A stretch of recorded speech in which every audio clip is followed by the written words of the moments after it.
राह में जो भी तकलीफें हो उन्हें बड़े शौक से मैं सहता हूँ। राह में जो भी तकलीफें हो उन्हें बड़े शौक से मैं सहता हूँ, क्योंकि मैं उम्मीद पे नहीं क्योंकि मैं उम्मीद पे नहीं, मैं अपनी मेहनत और अपनी जिद पे जीता हूँ। दोस्तों, मैं आपका बड़ा भाई निखिल धावाई फिर से हाजिर हूँ लेकर के एक नया लेक्चर नंबर 2 सर्कुलर मोशन पे, और आप सभी का स्वागत है रफ्तार जेई सीरीज में। तो आज जो हम बात करने जा रहे हैं वो है रिलेटिव एंगुलर वेलोसिटी और रेडियल एंड टेंजेंशियल एक्सेलरेशन के बारे में। लेकिन उससे पहले हम बात करेंगे अपने होमवर्क क्वेश्चन की। तो मैंने आपको एक होमवर्क क्वेश्चन दिया था जिसका कुछ पार्ट मैंने सॉल्व कर दिया था। पहले सवाल देखेंगे, सवाल में क्या दिया गया है। तो सवाल में कह रहा है कि एक बॉडी है जो कि रोटेट हो रही है और वहां पे उसका एंगुलर रिटार्डेशन जो है, जिसको डी एक्सेलरेशन भी आप कह सकते हैं, वो आपको दिया गया है कितना, beta proportional to root of omega. Root of omega के प्रोपोर्शनल है, तो हमने यहां पर क्या कर दिया, एक साइन लगा दिया, सॉरी एक कांस्टेंट लगा दिया था। इक्वलिटी का साइन जब आप लेंगे, और माइनस साइन मैंने इसलिए लगाया क्योंकि ये रिटार्डेशन है। आगे फिर अपने को ये कहता है कि if at the initial moment angular velocity is omega naught, तो आपको बताना था देन मीन एंगुलर वेलोसिटी, जो कि पूरे टाइम के ऊपर जिसका एवरेज निकाला गया है। तो कुल मिला के इस सवाल में आपको एवरेज एंगुलर वेलोसिटी निकालनी थी। अब एवरेज एंगुलर वेलोसिटी सीधे सीधे हम जानते हैं होता है angular displacement upon total time. तो मुझे टोटल एंगुलर डिस्प्लेसमेंट भी निकालना होगा और मुझे टोटल टाइम भी निकालना होगा। उसके लिए मेरे पास ये इंफॉर्मेशन अवेलेबल थी। मैंने कल आपको जो यहां तक बात बता दी थी वो क्या थी कि बीटा को मैं लिखूंगा D omega by D T, जो कि मेरे पास आ जाएगा कुछ ये चीज के इक्वल। और फिर इस ओमेगा को, रूट ऑफ ओमेगा को मैं इस तरफ ले जाऊंगा, वो ऊपर जाके माइनस हाफ हो जाएगा। इसको इंटीग्रेट करेंगे, इंटीग्रेट करने पर लिमिट जो लगेगी टी को 0 पे एंगुलर वेलोसिटी थी ओमेगा नॉट, और किसी टाइम टी पे कम होते होते वो ओमेगा ही रह गई है। तो सॉल्व कर पुराने पर अपने पास कुछ ये रिजल्ट यहां से बनता हुआ दिख रहा था, और ये रिजल्ट अपने पास आया था, और ओमेगा अपने पास यहाँ ये आ गई। हालांकि अगर आपको निकालना है कि टोटल टाइम कितना लगा, तो टोटल टाइम में आप जानते हो कि आपका ओमेगा जो है वो कम होते होते 0 हो चुका होगा। तो आप सीधे सीधे समझ पाओगे कि जब ये वाली चीज 0 होगी तब आपका ओमेगा 0 हो जाएगा। कहने का मतलब टी की जो वैल्यू है वो है 2 रूट ओमेगा बाय के। तो मैं इसको यहां पे लिख लेता हूं कि जो टाइम है वो कितना है, वो है 2 रूट ओमेगा नॉट बाय के। इस टाइम पर जो है ये पूरा का पूरा मोशन रुक जाएगा समय के साथ। ठीक है। अब आगे जो हमको बात करनी थी वो ये कि मैंने यहां तक आपको बता दिया था कि डी ओमेगा को मैं क्या लिख दूंगा, D theta by D T. D T को उधर ले गए और अब मुझे इंटीग्रेट करना है, तो मैंने इंटीग्रेट ऑलरेडी आपके लिए करके रखा है। तो यहां पर कुछ ऐसा फंक्शन आ जाएगा, टी इक्वल्स टू 0 पे एंगुलर डिस्प्लेसमेंट इज 0, किसी टाइम टी पे एंगुलर डिस्प्लेसमेंट मान लीजिए वो थीटा हो चुका है। अब ये जो लिखा हुआ है वो क्या लिखा हुआ है, ये लिखा हुआ है एक तरीके से ए एक्स प्लस बी। एक्स की जगह टी है, ए की जगह माइनस का के बाई 2 है, और ये बी है। लीनियर फंक्शन का स्क्वायर, तो वहां पे जो इंटीग्रेशन आएगा वो आएगा लीनियर फंक्शन का स्क्वायर है 2+1 अपॉन 2+1, और वेरिएबल के साथ जो कोफिशिएंट है उसको डिवाइड कर देंगे। उम्मीद है आपको ये पता होगी बात। और 0 से टी तक फिर इसको इंटीग्रेट करेंगे, एक बार टी डालूंगा एक बार 0 डालूंगा, ये इक्वेशन मेरे सामने होगी। ये अपने पास आ जाएगा थीटा। अब मुझे चाहिए एवरेज एंगुलर वेलोसिटी। यहां से आपको समझना होगा कि ये थीटा नॉट कह देता हूं। तो अगर मुझे चाहिए एंगुलर वेलोसिटी तो वो मेरे पास होगी total angular displacement upon total time. Total angular displacement कब आएगा, जब टी की वैल्यू आप डालोगे root of 2 omega not by K. जैसे ही वो यहां आप डालेंगे तो ये वाली टर्म तो हो जाएगी 0, बचेगा सिर्फ और सिर्फ ये थीटा नॉट की वैल्यू आपके पास ये आ रही है, उसको उठा के हमने यहां रखा। टी की value root of omega not 2 root omega not by K वो डाला, तो यहां से अपने पास जो फाइनल रिजल्ट आ रहा है वो आ जा रहा है ये। उम्मीद है आपका भी आंसर मैच किया होगा, और अभी हम बिना देरी के बढ़ते हैं आगे। और सबसे पहले हम बात करेंगे relation between linear velocity and angular velocity. बहुत ही सिंपल सा ये जो है रिलेशन है। इसको समझने में कोई बहुत तकलीफ आपको नहीं हो, बड़ा ही आसान सी बात अपने को ये यहाँ पे कहता है। जैसे कि मान लीजिए मैं कहता हूं कि एक पार्टिकल जो है वो कुछ ए पॉइंट चले गया, कहां से, एक पॉइंट से, और इस दौरान उसने कुछ थीटा एंगल ट्रैवल किया, और जो आर्क लेंथ थी ऑब्वियसली मैं उसको कह देता हूँ एस। तो क्या आ जाएगी आपके पास आर्क लेंथ, और रेडियस जो थी वो यहाँ पे थी आर। अब अगर मैं तुमसे पूछूं कि यार जरा बताना एस आर और थीटा में क्या रिलेशन है, तुम कहोगे सर हमने इसे बहुत बार पढ़ा है, और इवन आपने भी मैथमेटिकल टूल्स में हमको बताया है ये कि this theta is actually equals to arc upon radius. या आप कह सकते हैं कि जो डिस्टेंस ट्रेवल की गई है उसमें और एंगुलर डिस्प्लेसमेंट में ये रिलेशन होगा। क्या थीटा में एंगुलर डिस्प्लेसमेंट कह सकता हूं? जी बिल्कुल। अब ये डिस्टेंस है और ये एंगुलर डिस्प्लेसमेंट है, तो इसको अगर मैं डिफरेंशिएट करता हूं on differentiating it with respect to time, जैसे ही मैंने इसको टाइम के रेस्पेक्ट में डिफरेंशिएट किया तो यहां से मेरे पास जो आएगा वो आएगा ds बाई डी टी, ठीक है, और r और ये थीटा और ये dt। अब आप यहां पे समझते हैं कि r में कोई भी चेंज यहां नहीं हो रहा है, जैसे जैसे आप आगे जाओगे r is a constant quantity, तो ds बाई डी टी आपको दे देगा स्पीड, या आप कह सकते हो वेलोसिटी का मैग्नीट्यूड। r आपके पास कांस्टेंट क्वांटिटी है और d theta by D T जो बच रहा है वो आपका आ जाएगा क्या? ओमेगा। यहां से आपको सीधे सीधे पता लग रहा है कि v equals to r omega. अगर कोई भी पार्टिकल सर्कल में घूम रहा है ओमेगा एंगुलर वेलोसिटी से, और ये omega obviously with respect to centre है, तो उस पॉइंट की जो वेलोसिटी आएगी वो आएगी r ओमेगा। या आप दूसरे शब्दों में ऐसा कह सकते हैं कि अगर आप ओमेगा निकालना चाहते हैं तो वो आ जाएगा आपका v बाय r। ये जो है कहानी वो हो गई एंगुलर वेलोसिटी की, ठीक है।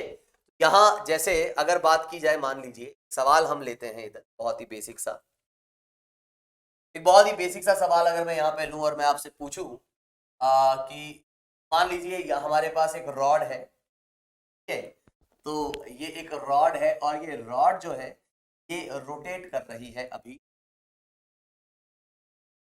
कुछ एंगुलर वेलोसिटी ओमेगा से। अब अगर मैं आपसे पूछना चाहता हूं कि बताइए अगर ये एंगुलर वेलोसिटी ओमेगा से रोटेट कर रही है तो find the momentum of the rod, find the linear momentum of rod. वैसे सेंटर ऑफ मास का कंसेप्ट अगर आपने पढ़ा है तो ये चुटकियों में निकल जाएगा, इसमें कोई लफड़ा नहीं है, लेकिन अभी तक क्योंकि मैंने इस सीरीज में सेंटर ऑफ मास नहीं पढ़ाया है तो आपको सेंटर ऑफ मास का कॉन्सेप्ट यूज करना अलाउड नहीं है।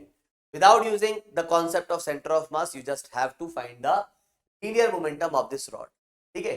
यहां जैसा कि आप जानते हो आपको क्या क्या गिवन है, इस रॉड का मास आपको गिवन, आपको गिवन लीनियर मोमेंटम। अब आप जानते हो force sorry mass into velocity होता है, लेकिन वेलोसिटी किस पॉइंट की, पॉइंट की, इस पॉइंट की, इस पॉइंट की, अलग अलग पॉइंट्स तरीके से, तो आपको क्या करना पड़ेगा, हर पॉइंट की वेलोसिटी आपको देखनी पड़ेगी। तो मैंने एक रैंडम पॉइंट ले लिया कोई भी जो कि कुछ x दूरी, और इसकी वेलोसिटी अगर मैं निकालना चाहता हूं तो बिल्कुल इसकी वेलोसिटी मैं निकाल सकता हूं, और वो कितनी आएगी। अगर ये रॉड घूम रही है तो हर पार्टिकल क्या कर रहा है, वो ऑब्वियसली सर्कल में घूम रहा है। अगर आपको ये बात समझ में आती हो, हर particle is actually moving in a circle, और अगर ये सर्कल में घूम रहा है तो v की वैल्यू आ जाएगी कितनी, ओमेगा इनटू x। और आपको ये समझना चाहिए जैसे जैसे आप इस एक्सिस से दूर जा रहे हो तो स्पीड जो है उसका वैल्यू जो है वो टाइम के साथ बढ़ रहा, सॉरी लेंथ के साथ बढ़ रहा है। जितना दूरी पे आप जाओगे उतना ही फास्ट मूव कर रहा होगा, मतलब सभी की एंगुलर वेलोसिटी है सेम, हर पार्टिकल की एंगुलर वेलोसिटी सेम है। तुम कहोगे सर हर पार्टिकल की कैसे सेम है, मैंने कहा यार देखो, मान लो अभी रॉड यहाँ थी, ये वाला पार्टिकल थीटा घुमा, ये वाला पार्टिकल थीटा घुमा, ये पार्टिकल थीटा घुमा, ये पार्टिकल थीटा घुमा, तो हर पार्टिकल कितना घूम रहा है। ऐसा तो है नहीं ना कि ये पार्टिकल पहले यहां पहुंच गया ये बाद में पहुंचा, तो हर पार्टिकल ने डेल्टा थीटा या जो एंगुलर डिस्प्लेसमेंट कवर किया है वो सेम टाइम में कवर किया है। ये एंगुलर वेलोसिटी सभी की सेम होगी, रॉड पे जितने भी पार्टिकल्स हैं उन सभी की एंगुलर वेलोसिटी सेम होगी with respect to point, but velocity is not same because v is equals to omega x। सभी की ओमेगा सेम है बिकॉज वो एंगल सेम कवर कर रहे हैं, लेकिन स्पीड सेम नहीं है, उनका डिस्टेंस या रेडियस जो है वो अलग अलग है, ठीक है। खैर ये बात तो हुई कि एंगुलर वेलोसिटी सेम होने की और फिर वेलोसिटी लिखने की। अब मैं यहां कहता हूं कि अगर ये मास मेरे पास कुछ m है, सबसे पहली बात लीनियर मोमेंटम हमारा जो क्वांटिटी है वो एक वेक्टर क्वांटिटी है, लेकिन कोई घबराने वाला अपने को मतलब चिंता का विषय है नहीं यहाँ पर, क्योंकि हर एलिमेंट की वेलोसिटी ऐसा ऊपर ही आएगी, एक ही डायरेक्शन में आएगी, तो सारे लीनियर मोमेंटम एक ही डायरेक्शन में है। तो हम बोलेंगे linear momentum is equals to mass into velocity, velocity है आपके पास omega x, and if you want to find the total linear momentum आपको कुछ नहीं करना, बस आपको इसको इंटीग्रेट कर देना है, और इंटीग्रेट जब आप करेंगे क्या आ जाएगा, dm इंटू x, ठीक है। और यहां से जैसे ही आप आगे बात करते हैं तो यहां मैं क्या कह रहा हूं, यहां पे मैं कह रहा हूं कि जो नेट आपके पास मोमेंटम आएगा वो आ जाएगा इंटीग्रेशन ऑफ डीएम। डीएम को मैं क्या लिखूंगा, ये लेंथ को मैं कह देता हूं dx, ये वाली जो लेंथ है इसको मैंने कह दिया dx। डीएम की वैल्यू आ जाएगी m/l इंटू डी। कैसे भैया, l लेंथ पे मास है कितना m, यूनिट लेंथ का मास है कितना m/l, तो इसकी जो लेंथ है वो मैंने कही है dx, तो इसका मास कितना आ जाएगा m/l, है कि नहीं। यहां जैसे मैंने ये मास रखा तो मास इंटू वेलोसिटी जो है ओमेगा एक्स, और x की वैल्यू कहां से कहां तक है, 0 से l तक। तो हमारे पास जो लीनियर मोमेंटम आना चाहिए वो क्या आना चाहिए, वो आ जाएगा m/l और ओमेगा, ये सब कांस्टेंट है। अंदर जो बचा वो x dx बचा, और x का इंटीग्रेशन आप जानते हो क्या होने वाला है, वो आने वाला है x²/2। ये जो हमारे पास रिजल्ट आ जाएगा वो आ जाएगा l²/2, लिमिट्स डालने के बाद l से l कटेगा और रिजल्ट आएगा मेरे पास m ओमेगा l/। वैसे आप अभी साफ देख सकते हैं कि अगर मैं आपसे पूछूं कि ओमेगा l/2 किसकी वेलोसिटी है, तो आप बिल्कुल बेझिझक बिना किसी दिक्कत के आप कह सकते हैं कि ओमेगा l/2 जो वेलोसिटी होगी वो एक्चुअली इस रॉड के सेंटर की होगी, है ना। ओमेगा l/2 जो वेलोसिटी होगी रॉड के सेंटर की। यहां से आप ये निष्कर्ष निकाल सकते हैं कि भाई साहब अगर आपको रॉड की एंगुलर वेलोसिटी पता कर, सॉरी रॉड की लीनियर वेलोसिटी अगर आपको पता करनी है, मैंने ओमेगा l/2 बोल, ओमेगा l/2 जो वेलोसिटी होगी वो किसकी होगी, रॉड के सेंटर की। तो अगर आपको रॉड की लीनियर मोमेंटम पता करना है, रॉड का लीनियर मोमेंटम पता करना है, तो आ जाएगा mass of the rod into velocity of centre of the rod, है ना। ये कंसेप्ट खैर सेंटर ऑफ मास में मैं समझा भी दूंगा कैसे, यहां भी मैंने एक तरीके से आप बोल सकते हो समझाया ही है, इंटीग्रेट करके निकाला है। हालांकि आप अब एक होमवर्क आपको मैं दे रहा हूं, और शायद मैंने ये कहीं ना कहीं क्लास में शायद पहले करवाया भी हो, काइनेटिक एनर्जी करवाते वक्त वर्क एनर्जी थ्योरम में शायद मैंने ये बात बताई, है ना। एक बार आप फिर भी घर पे ट्राई करें। होमवर्क आपका जो है वो ये, काइनेटिक एनर्जी जो है ना इसी रॉड की आप निकाल, ठीक है। और अगर आपने आरबीडी पढ़ा हुआ है तो भी आप इंटीग्रेट करके निकाले, मैं ये कहूंगा का तरीका वही रहेगा, हाफ डीएम और इसका स्क्वायर और उसी को कर दे। और आप काइनेटिक एनर्जी जब निकालेंगे तो आपका रिजल्ट जो है वो ऐसा नहीं आएगा कि हाफ एम और इसके सेंटर का, इसकी जो सेंटर की वेलोसिटी है उसका स्क्वायर। ध्यान से सुनो मैं जो कहना चाह रहा हूं आपको, ध्यान से सुनना पूरी बात। मोमेंटम निकालते वक्त आपके पास ये रिजल्ट आ जाता है कि मोमेंटम आप जब रॉड का निकाल रहे हो तो वो है mass of the rod into velocity of centre of the rod. लेकिन काइनेटिक एनर्जी निकालते वक्त ये रिजल्ट नहीं आएगा कि half into mass of the rod into velocity of centre of rod का स्क्वायर, वो नहीं आएगा। तो यहां से आप समझ सकते हो कि ये सेंटर वाला कॉन्सेप्ट मोमेंटम के लिए वैलिड है लेकिन काइनेटिक एनर्जी के लिए वैलिड नहीं है। इस पे और चर्चा जो है वो हम करेंगे सेंटर ऑफ मास और आरबीडी जब हम पढ़ेंगे। ये खैर आपके लिए आज का होमवर्क है पहला, तो इसको आप निकाल सकते हैं और चेक कर सकते हैं कि कितना वो काइनेटिक एनर्जी आती है, ठीक है।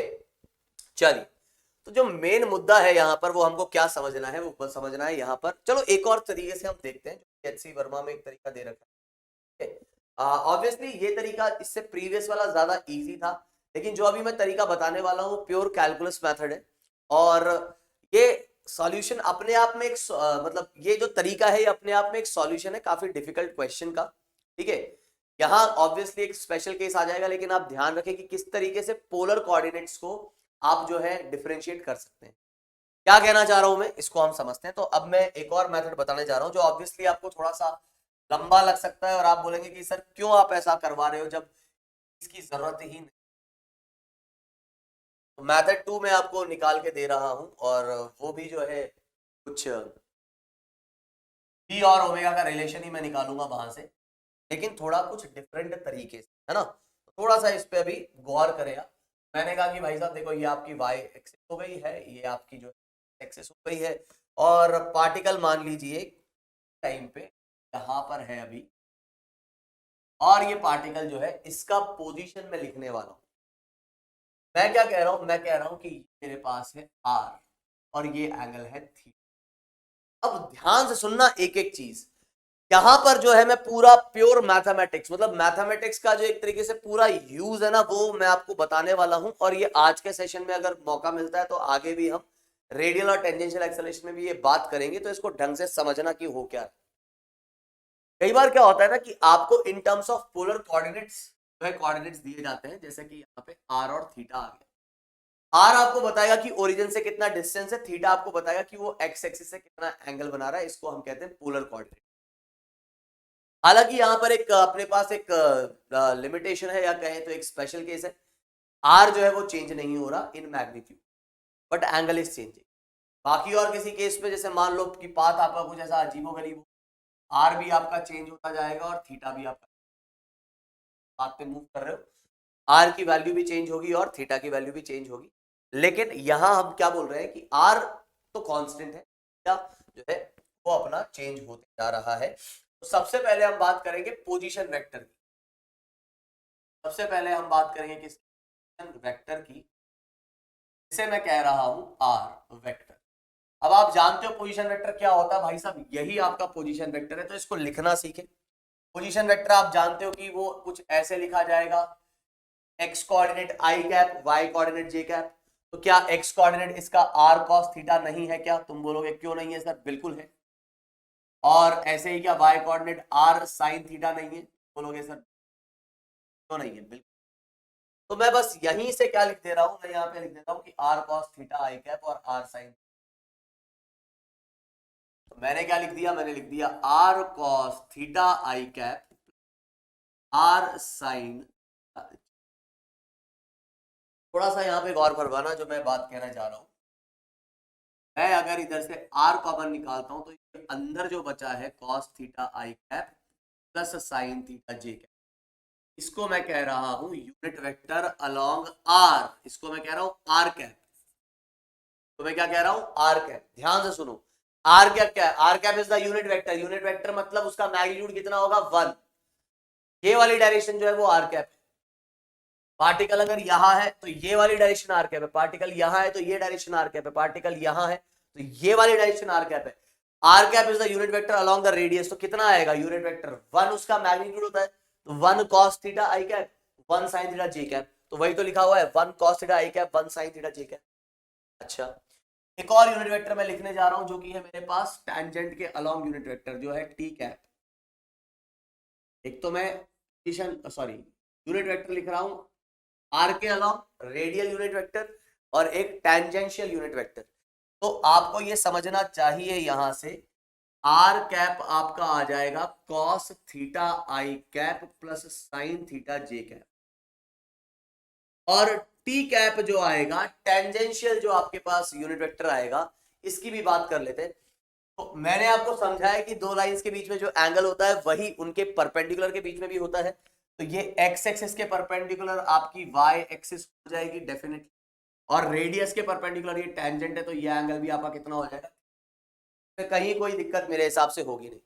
तो टी कैप की अगर मैं बात करूंगा, टी कैप ध्यान रखिए ये एक यूनिट वेक्टर है, इसका मतलब मैग्नीट्यूड कितना होगा, इसका मैग्नीट्यूड होगा 1। तो 1 cos थीटा जे कैप और 1 sin थीटा माइनस आई कैप। बोलोगे सर नहीं समझ में आया। मैंने कहा यार ये 1 है कि नहीं, 1 क्यों है सर? मैंने कहा यूनिट वेक्टर इसलिए। अच्छा ठीक है, फिर ठीक है। 1 क्या है इसका, ऑब्वियसली सर मैग्नीट्यूड है। मैंने कहा यार इसका ये y कंपोनेंट कितना आएगा? तुम कहोगे सर देखो ये एंगल थीटा है ना, तो थीटा के साथ वाला cos, 1 cos थीटा डायरेक्शन आ रही है जे कैप और 1 sin थीटा डायरेक्शन आ रही है माइनस आई कैप। तो बस वही मैं लिख रहा हूं। मैं लिख रहा हूं इस पे क्या, मैं लिख रहा हूं माइनस का sin थीटा आई cap plus cos theta J cap. ठीक है, तो ये जो है आपके पास आर कैप और टी कैप की वैल्यू आ जाएगी। सर जी लेकिन आप ऐसा क्यों कर रहे हो, किस लिए कर रहे हो? मैंने कहा यार देखो आज हम है ना क्या करने जा रहे हैं ना, आज हम डायरेक्शन को डिफरेंशिएट करने जा रहे हैं। ठीक है सर, डायरेक्शन का डिफरेंशिएशन क्यों नहीं कर सकते यार? डायरेक्शन क्या एक वेक्टर क्वांटिटी नहीं है? और क्या किसी क्वांटिटी का डिफरेंशिएशन नहीं हो सकता? बिल्कुल हो सकता है। तो डायरेक्शन का आज हम डिफरेंशिएशन करेंगे, और देखना यार मैथमेटिक्स की खूबसूरती देखना। ठीक है, प्यार हो जाएगा इस चीज से तुमको, किस तरीके से कितना प्रीसाइजली कितना एग्जैक्टली ये आपको हर चीज पिक्चर क्लियर कर देती है ना, कि क्या होने वाला है। देखना अभी आराम से, अभी आपको मतलब जितने भी मतलब होते हैं ना जो समझदार लोग हैं तो पढ़ने में मजा आता है। डेफिनेटली वो ये चीज देखेंगे, उनको बहुत मजा आएगा। और उससे भी ज्यादा मजा जब हम रेडियल एक्सेलरेशन निकालेंगे या एक्सेलरेशन निकालेंगे, तो आपको यहां पर बहुत ज्यादा मजा आने वाला है इन डेरिवेशन। ठीक है, तो जितने भी समझदार लोग हैं डेफिनेटली उनको इसमें मजा आने वाला है। तो अब मैं बात करने जा रहा हूं वेलोसिटी। हमारे दिमाग में सीधा सीधा सवाल आ सकता है, सर वेलोसिटी मतलब कौन सी वेलोसिटी? एंगुलर के लीनियर? मैंने कहा यार ये तो मैं पहले ही क्लियर कर चुका हूं, जब भी वेलोसिटी की बात होगी तो ऑब्वियसली लीनियर वेलोसिटी की बात होगी। अब दोस्तों ध्यान से सुनना मेरी बात, कहने जा रहा हूं। ठीक है, देखो बी वेक्टर, यहां अगर आप नोटिस करोगे अभी तक पोजीशन इसके अंदर अगर मैं लिख देता हूं, अगर मैं आपसे पूछता हूं कि भैया जरा बताना d r by D t कितना होगा, ध्यान रखना ये होगा 0। क्यों होगा d r by D t 0? R में कोई चेंज नहीं आ रहा है, लेकिन d r vector by D T ये 0 नहीं है मेरे भाई। D r vector by D t is non 0। क्यों? क्योंकि ये आर में पोजीशन चेंज हो, सॉरी मैग्नीट्यूड चेंज नहीं हो रहा, लेकिन डायरेक्शन चेंज हो रही है। तो वेक्टर के अंदर तो डायरेक्शन भी होगी, तो ये नॉन जीरो आएगा। अब देखो कैसे, अगर कोई यहां पूछे D r by D T तो वो 0 बोलोगे क्योंकि वो सर्कल पे मूव कर रहा है, लेकिन d r vector by D T जब आपसे पूछेगा तो देखना, ध्यान से देखना, देखो आर की वैल्यू उठा के मैं पटक रहा हूं तो ये आ जा रही है आपके पास आर कॉस थीटा आई cap plus R sine theta J cap. मैंने बोला ठीक है, बोला सर जी जो कांस्टेंट आ रहा है ना वो बाहर ले लेते हैं। मैंने कहा ठीक है ले लो यार, उसमें किसने मना किया है तुम्हें, बाहर ले लो। तो वेलोसिटी जो तुम्हारी आ जाएगी वो आ जाएगी, आर हमने लिया बाहर, तो आगे ही देखते हैं है क्या अपने पास। तो मैंने कहा यार वेलोसिटी जो अपने पास आ रही है उसमें से देखो आर हमने ले लिया बाहर, और अंदर जो अब बचा है वो बचा है क्या, कॉस थीटा आई cap plus sign theta J cap. यार इसको कर दो डिफरेंशिएट, क्या दिक्कत है? तो हाँ वो तो कर ही देंगे, कोई दिक्कत नहीं है। तो कॉस का डिफरेंशिएशन क्या होगा? मैंने कहा यार तुम बताओ क्या होगा। तुम बोलोगे सर माइनस साइन होगा, लेकिन क्या यहीं रुकना सही है? जी नहीं, बिल्कुल भी नहीं, क्योंकि यहां थीटा है और यहां dt है, यहां t के रेस्पेक्ट में हो रहा है। अगर थीटा के रेस्पेक्ट में हो जाता तो मैं यहीं रुक जाता, लेकिन यहाँ पे क्योंकि थीटा है और यहाँ t है, तो एक और टर्म आपको पता है कि थीटा का भी डिफरेंशिएशन आपको करना पड़ेगा, जो कि आपको चेन रूल से समझ में आता है। जब ये वेरिएबल अलग अलग है तो कॉस के डिफरेंशिएशन के बाद थीटा का नंबर आएगा, और अब आप लगा सकते हैं आई कैप। सिमिलरली साइन का आप कितना बोलेंगे? साइन का आप बोलेंगे प्लस का कॉस थीटा, और फिर आपका आ जाएगा D theta by D T, same उसी तरीके, और इधर आ जाएगा ठीक है। और अब देखो यहाँ पर माइनस में कॉमन ले रहा हूं और D theta by D T भी कॉमन ले रहा हूं, तो ये चीज आपको आते हुए मेरे हिसाब से दिख रही होगी। इसमें कहीं कोई माइनस, क्योंकि मैं कॉमन, माइनस कॉमन क्यों, बात में क्यों अंग्रेज। ठीक है, यहां तक बात समझ में आई? बोलोगे सर ये क्या किया है? मैंने कहा यार कुछ नहीं, मैंने बस D theta by D T को जो है कॉमन ले लिया। अब जरा मुझे बताओ ये क्या लिखा हुआ है? तुम बोलोगे ये तो ओमेगा लिख दो इसको, शक ही नहीं है। मैंने कहा पक्की बात? तुम बोलोगे हाँ एकदम पक्की बात। मैंने कहा अच्छा एक और बात बताओ, ये क्या लिखा हुआ है जरा अंदर देखना इसको, क्या इसको तुम पहचानते हो? अभी थोड़ी देर पहले इससे मुलाकात हुई है। माइनस का साइन थीटा आई cap plus cos theta J cap, ये है टी कैप। क्या बात कर रहे हो सर? अरे बिल्कुल, देखो आई cap plus cos theta J cap, ये आ रहा है आपका टी कैप। देखा भैया मैथ्स की ताकत, मैथ्स की ताकत देख रहे हो? मैथ्स की ताकत देखो भाई साहब, एग्जैक्टली तुम्हें ये ना ही मैग्नीट्यूड निकाल के बता रहा है, ये आपको डायरेक्शन ही बता रहा है। ये क्या है? ये है वेक्टर क्वांटिटी। ये क्या है? होगा मैग्नीट्यूड, क्योंकि ये है आपकी डायरेक्शन। तो देखो जरा, क्या डायरेक्शन टैंजेंट के अलॉन्ग नहीं है? और क्या मैग्नीट्यूड आपका आर ओमेगा नहीं आ रहा? और क्या यही चीज हमने, भाई अगर ये चल रहा है तो वेलोसिटी तो टैंजेंट के अलॉन्ग ही आएगी, नहीं आएगी? और मैग्नीट्यूड तो हमने पहले भी प्रूव कर दिया है कि वो कितना होगा, वो आपके पास आर ओमेगा होगा। तो यही खूबसूरती है देखो मैथ्स की, कि भाई साहब वही एग्जैक्ट जो चीज है वो आपको निकाल के दे रहा है। वैसा मत बोला सर यहाँ आर स्मॉल है वहां कैपिटल था, अरे यार वहां मैंने कैपिटल आर ले लिया इसलिए कैपिटल था, बाकी यहाँ ये चीज। इस तरीके से यू कैन फाइंड है ना this thing with pure calculus method. ठीक है, तो ये आपके पास जो है वी आर और ओमेगा, इसमें ये रिलेशन आ जाएगा मैग्नीट्यूड वाइज, और ये वेक्टर फॉर्म में आपको एग्जैक्ट डायरेक्शन बताई जा रही है। अब यहां एक और इंपॉर्टेंट चीज मैं आपको बताना चाहता हूं, जो ये है, एक जनरल रिलेशन हम देखने वाले हैं, जनरल रिलेशन हम देखने वाले हैं, and omega which is always valid in vector form. Vector form में हम ये रिलेशन देख बात कर ले।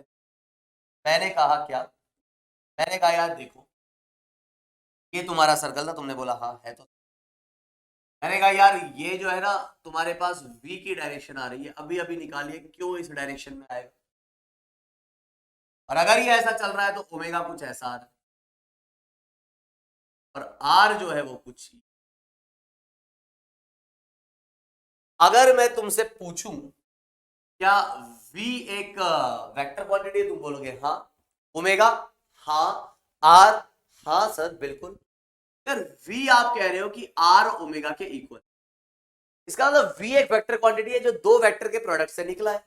अब दो वेक्टर का प्रोडक्ट वेक्टर किस केस में आता है, डॉट प्रोडक्ट में, क्रॉस प्रोडक्ट में। तुम थोड़ा सोचोगे और फिर बोलोगे ऑब्वियसली सर यार क्रॉस प्रोडक्ट में ही दो वेक्टर्स का प्रोडक्ट एक वेक्टर आता है, इसका मतलब यहां पर या तो ये r क्रॉस ओमेगा होगा या फिर ओमेगा क्रॉस r होगा, दोनों में से एक चीज यहां सही हो सकती है। मैंने कहा चलो देखते, ट्राई करते हैं, लेकिन कई लोग सोचेंगे सर लेकिन इसमें वो साइन थीटा भी तो आएगा, उसका क्या हुआ। मैंने कहा देखते ना यार, तो अगर ओमेगा ऐसा है तो डायरेक्शन बताएंगे आप। सर आपने कल बताया था कि जो एंगुलर क्वांटिटीज होती है ना उसमें आप क्या करो कि सेंस ऑफ रोटेशन देखो और राइट हैंड थंब रूल लगा के थंब जो होगा वो डायरेक्शन को रिप्रेजेंट करेगा। मतलब अगर ये ऐसा घूम रहा है तो थंब आ रहा है बाहर की तरफ, ओमेगा है ऐसा बाहर, मतलब इस बोर्ड के प्लेन के परपेंडिकुलर, और आर आ रहा है इस बोर्ड के प्लेन में। तो सर आर और ओमेगा के बीच का एंगल जो है ना वो 90 डिग्री है, तो कोई लफड़ा नहीं है क्योंकि साइन 91 है ना। तो सर पॉसिबल है, दोनों ही चीजें पॉसिबल है ना, बिल्कुल सर पॉसिबल है। अब ध्यान से सुनना, एक है अपने पास आर और एक ओमेगा, तो या तो मैं लिखूं ओमेगा सॉरी देखो आर क्रॉस ओमेगा, अगर मैं आर क्रॉस ओमेगा करता हूं तो थंब मेरा ऐसा आ रहा है, वेलोसिटी की डायरेक्शन नहीं आ रही। लेकिन जब मैं ओमेगा क्रॉस आर करता हूं तो वेलोसिटी की डायरेक्शन को रिप्रेजेंट, साफ साफ देखो यहां पर, जब आप ओमेगा क्रॉस आर, देखो ओमेगा की डायरेक्शन यहां रख लो, चाहे ओमेगा की डायरेक्शन ऐसी है, आर की डायरेक्शन ऐसी, ओमेगा क्रॉस आर जब आप करते हो तो वेलोसिटी ऐसी आ रही है, आर क्रॉस ओमेगा आप जब करते हो तो वेलोसिटी ऐसी आ रही है। अच्छा सर ये omega cross r cross omega आप कर रहे हो तब आप क्या ध्यान में रख रहे हो, ओमेगा और आर का टेल से टेल जुड़ा होना चाहिए, तो आर की डायरेक्शन ऐसी आएगी, ये आर है, टेल यहां है, और ओमेगा ऐसा, तो टेल से टेल जुड़ गया, तो आर क्रॉस ओमेगा करने पर डायरेक्शन ऐसी, ओमेगा क्रॉस आर करने पर ऐसी। इस वजह से this is right and this is wrong, ये रिलेशन आपको याद रखना है इन vector form which is always valid. तो कई बार आपके पास होगा कि आर जो है ना आई कैप जे कैप और के कैप में दे दिया, ओमेगा जो है वो भी आई कैप जे कैप और के कैप में दे दिया, और तुमसे बोलेगा कि भैया जरा बताओ वेलोसिटी कितनी होगी, कुछ नहीं करना, क्रॉस प्रोडक्ट निकालना है, वो सवाल मैं करवाऊंगा नहीं है ना, फालतू का फार्मूला बेस। समझ में आ गई बात, ध्यान से सुन लेना, लेकिन ये याद जरूर रखना है कि आर तुमको किस में दे दिया, are I cap J cap के कैप में, और ओमेगा भी दे दिया आई कैप जे कैप के कैप में, बोलता है वेलोसिटी बताओ। सिर्फ क्या करना है तुम्हें, सिर्फ और सिर्फ क्रॉस प्रोडक्ट लगाना है और आंसर तुम्हारा आ जाएगा। ठीक है, चलिए तो अब थोड़ी सी बात कर लेते हैं एक बार यहीं पे ओमेगा के बारे में। तो जैसा कि आप यहां देख पा रहे हो, अगर मैं इस सेंटर पॉइंट से देख रहा हूं और इस ओ पॉइंट के अबाउट इस ए पॉइंट का ओमेगा निकाल रहा हूं, ध्यान से सुनना जो मैं कहने जा रहा हूं, omega of point A about O के हिसाब से ए पॉइंट का ओमेगा, मतलब ये वाले पोजीशन वेक्टर के रोटेट होने की रेट क्या है वो हम चेक कर रहे हैं। तो वो आप कह रहे हो कि वो आ रहा है v बाय आर, क्या ये v एक्चुअली में आपका परपेंडिकुलर v है क्या, बोलोगे सर परपेंडिकुलर v से क्या मतलब है आपका। मैंने कहा यार देखो यहां o और a के बीच का जो सेपरेशन है तो v जो है वो परपेंडिकुलर आ रहा है ना। अगर v का कोई एक कंपोनेंट होता है इस लाइन के अलोंग, जैसे मान लो इधर या इधर, तो क्या करता है ये वाला कंपोनेंट इसको लेंथ को बढ़ाता, या इधर होता तो लेंथ को कम करता, लेकिन ये वाला कंपोनेंट घुमाने के काम में आ रहा है। तो आपको साफ समझ में आ रहा है कि अगर आपको एंगुलर वेलोसिटी निकालनी है तो वो परपेंडिकुलर कंपोनेंट काम में आएगा। हालांकि यहाँ पर परपेंडिकुलर कंपोनेंट जो है वो टोटल वेलोसिटी ही है, यहाँ रेडियल वेलोसिटी का कंपोनेंट है नहीं, लेकिन ऐसा तो हो नहीं सकता कि कभी भी नहीं होगा। कभी भी नहीं होगा से मतलब, कभी भी नहीं होगा से मतलब मेरा ये है कि हो सकता है किसी केस में, ध्यान से सुने मेरी बात, हो सकता है किसी केस में ऐसा हो रहा, एक पार्टिकल जो है वो स्ट्रेट लाइन में ट्रेवल कर रहा है। ध्यान से सुनना पूरी बात जो मैंने कहा, एक पार्टिकल स्ट्रेट लाइन में कुछ v वेलोसिटी से ट्रेवल कर। अब अगर मैं आपसे पूछूं क्या इस पार्टिकल की भी एंगुलर वेलोसिटी हो सकती है, तो तुम कहोगे अरे सर पार्टिकल की एंगुलर वेलोसिटी सर ये तो स्ट्रेट लाइन में ट्रेवल कर रहा है, इसकी कहां से एंगुलर वेलोसिटी। लेकिन मैंने कहा यार देखो एंगुलर वेलोसिटी पार्टिकल की नहीं होती है ना। फिर तुम भी थोड़ा सोचोगे, तुम बोलोगे हाँ आपने कहा तो था सर, आपने फिर ये भी कहा था कि एंगुलर वेलोसिटी तो पोजीशन वेक्टर की होती है, तो इस पार्टिकल का पोजीशन किसी पॉइंट के रेस्पेक्ट में। मैंने कहा यार चलो ये वाला पॉइंट उठाते हैं। कौन सा? ये वाला। मुझे बताओ क्या इस ओ पॉइंट के हिसाब से इस पार्टिकल P का पोजीशन वेक्टर तुमको रोटेट करते हुए दिखेगा क्या? तुम बोलोगे बिल्कुल नहीं सर, ये जो है वो आगे जा रहा है तो ये वाला ओपी वेक्टर तो कहीं रोटेट हो ही नहीं रहा, ये वर्टिकल था वर्टिकल ही रहा, या इस डायरेक्शन में था इस डायरेक्शन में ही रहा। तो यहां पर तो सिर्फ लेंथ चेंज हो रही है, तो v का काम है इस लेंथ को चेंज करना। अगर कोई पूछे कि v कितना है तो सर मैं dr/dt कह दूंगा, जिसमें कोई दो राय है नहीं, बिल्कुल सही बात है। लेकिन अगर कोई पूछे कि O पॉइंट के हिसाब से P पॉइंट का ओमेगा कितना है, मतलब OP वेक्टर क्या रोटेट हो रहा है कि नहीं, तो डेफिनेटली हम बोलेंगे कि नहीं हो रहा। There is no omega with respect to point O of particle P। But लेकिन अगर मैं कहता हूं कि मान लो कोई पॉइंट मैंने ले लिया ये A, और अब मैंने यहां से एक पोजीशन वेक्टर बनाया, A के हिसाब से P का पोजीशन वेक्टर ये है, और जैसे जैसे P आगे बढ़ रहा है तो आपको ये बात समझ में आनी चाहिए, जैसे जैसे P आगे बढ़ रहा है वैसे वैसे this position vector is actually rotating. हाँ के ना? बस मैं इतना पूछ रहा हूं, हाँ के ना? सर लेकिन पार्टिकल तो स्ट्रेट लाइन में ट्रैवल कर रहा है। तो मैंने कहा यार किसने कहा पार्टिकल से एसोसिएटेड रहती है angular velocity? Angular velocity is always associated with the position vector. क्या ये पोजीशन वेक्टर घूम नहीं रहा क्या? तुम बोलोगे हाँ घूम तो रहा है, घूम रहा है ना, पक्की बात। तो बस घूम रहा है तो यहां इसकी एंगुलर वेलोसिटी होगी। जी हाँ, तो यहां अगर मैं आपसे पूछूं angular velocity of P with respect two point A, it is non zero. और सेंस भी आप बता सकते हो कैसा आ रहा है, ये एंटी क्लॉकवाइज सेंस में। तुम कहोगे ऐसे तो सर फिर एक चीज और बताओ। मैंने कहा आप पूछो। ऐसे तो सर आप कोई और पॉइंट इस तरफ ले लोगे B, तो का पोजीशन वेक्टर अभी यहां आ रहा है, कुछ देर बाद यहां आएगा, कुछ देर बाद यहां आएगा, तो अब आप तो कह दोगे कि ये क्लॉकवाइज घूम रहा है। मैंने कहा कह क्या दोगे, वो घूम ही रहा है। ऐसा थोड़ी ना मेरे कहने से चीजें हो रही है, जो हो रहा है वो मैं कह रहा हूं। मेरे कहने से चीजें नहीं हो रही है, जो हो रहा है वो मैं कह रहा हूं। तो अगर यहां इस पॉइंट की बात करें तो जी हाँ बिल्कुल इसके हिसाब say that is angular velocity of P with respect again different and it is clockwise. Sir but what about the magnitude, तो हम देख लेंगे, चिंता मत करो उसकी भी। लेकिन सबसे पहली बात ये ध्यान रखना, वापस से ये बात लिखा रहा हूं, कल भी लिखवाई थी। क्या है नोट 2000 का जो ये नोट है वो क्या बता रहा है आपको? Angular velocity is always associated with what? Is associated with position vector. Position vector की होती है angular velocity, not of particle. Particle चाहे स्ट्रेट लाइन में ट्रेवल करे कि सर्कल में मूव करे या किसी और पाथ में मूव करे, पोजीशन वेक्टर की निकलेगी एंगुलर वेलोसिटी। हाँ सर्कल में ये ऑटोमेटिकली आपको अंडरस्टूड करना पड़ेगा, मतलब ऑटोमेटिकली तो नहीं, मतलब आपको ये अंडरस्टूड करना पड़ेगा कि यार वो सेंटर के रेस्पेक्ट वाले पॉइंट की बात हो रही है। बाकी और केसेस में आपको बताएगा कि भैया किस पॉइंट के अबाउट हम एंगुलर वेलोसिटी निकालने जा रहे हैं। थोड़ा सा अगर मैं आपको यहां समझाना चाहूं तो आप समझने की प्लीज कृपा करके कोशिश करें। तो मैं आपको यह समझाना चाह रहा हूं, अगर अगर इस केस में ध्यान से सुनना एक एक बात, अगर इस केस में एक पार्टिकल यहां है, तुमने कहा हो है, और बताओ। मैंने कहा है ना, बिल्कुल सर जी है। मैंने कहा ये पॉइंट ले लो, कैसे ले लिया, और बताओ। मैंने कहा यार देखो ये वाला जो बंदा है ना, ये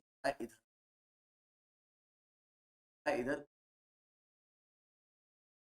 और मान लो ये एंगल आपको पता है। मैं ये नहीं कह रहा कि ये एंगल पता, हो सकता है कोई और एंगल भी हो। आपका जो मेन काम रहेगा वो क्या रहेगा, वो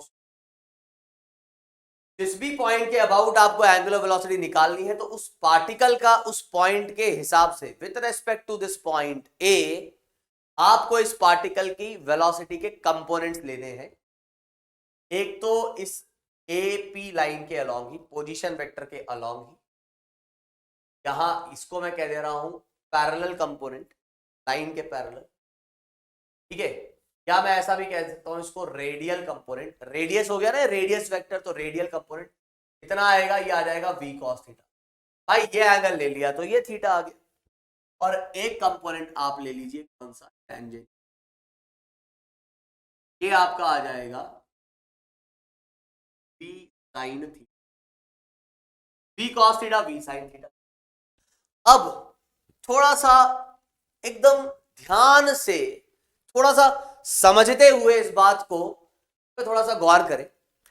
मान लो अगर ये v sin थीटा नहीं होता, सिर्फ यही होता, क्या होता ना, a के हिसाब से p इस लाइन के अलोंग चल रहा होता और ये AP वेक्टर जो है वो रोटेट नहीं होता। अगर ये नहीं होता और सिर्फ ये होता, सिर्फ ये सीधा चल रहा होता।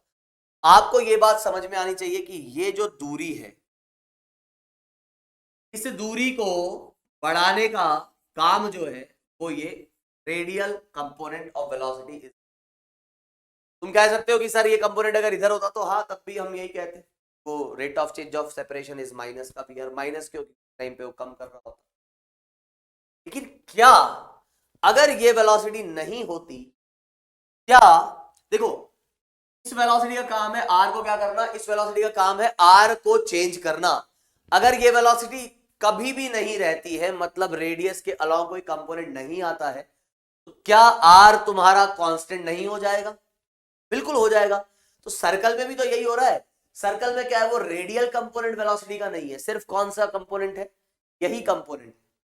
क्या मैं ऐसा बोल सकता हूं कि यहां पर इस कंपोनेंट का काम है लेंथ को बढ़ाना या कम करना, और इस कंपोनेंट का काम है इसको रोटेट करना, घुमाना, that is omega.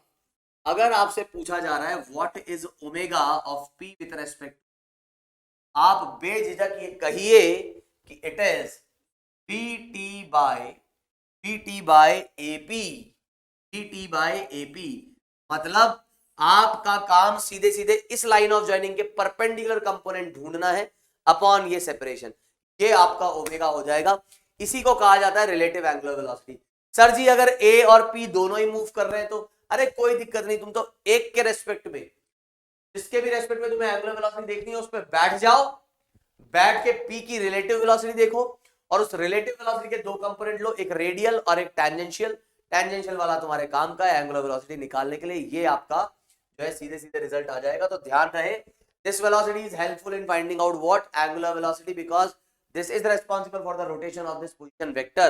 And now when you will talk about the main formula, तो हम क्या बोलेंगे कि अगर मान लीजिए आपके पास दो पार्टिकल्स हैं, एक A और एक B, तो और आपको एंगुलर वेलोसिटी निकालनी है A की विद रेस्पेक्ट टू B, तो आपको करना क्या होगा, component of relative velocity of A, A की एंगुलर वेलोसिटी निकाल रहे हो तो आपको A की रिलेटिव वेलोसिटी ढूंढनी पड़ेगी।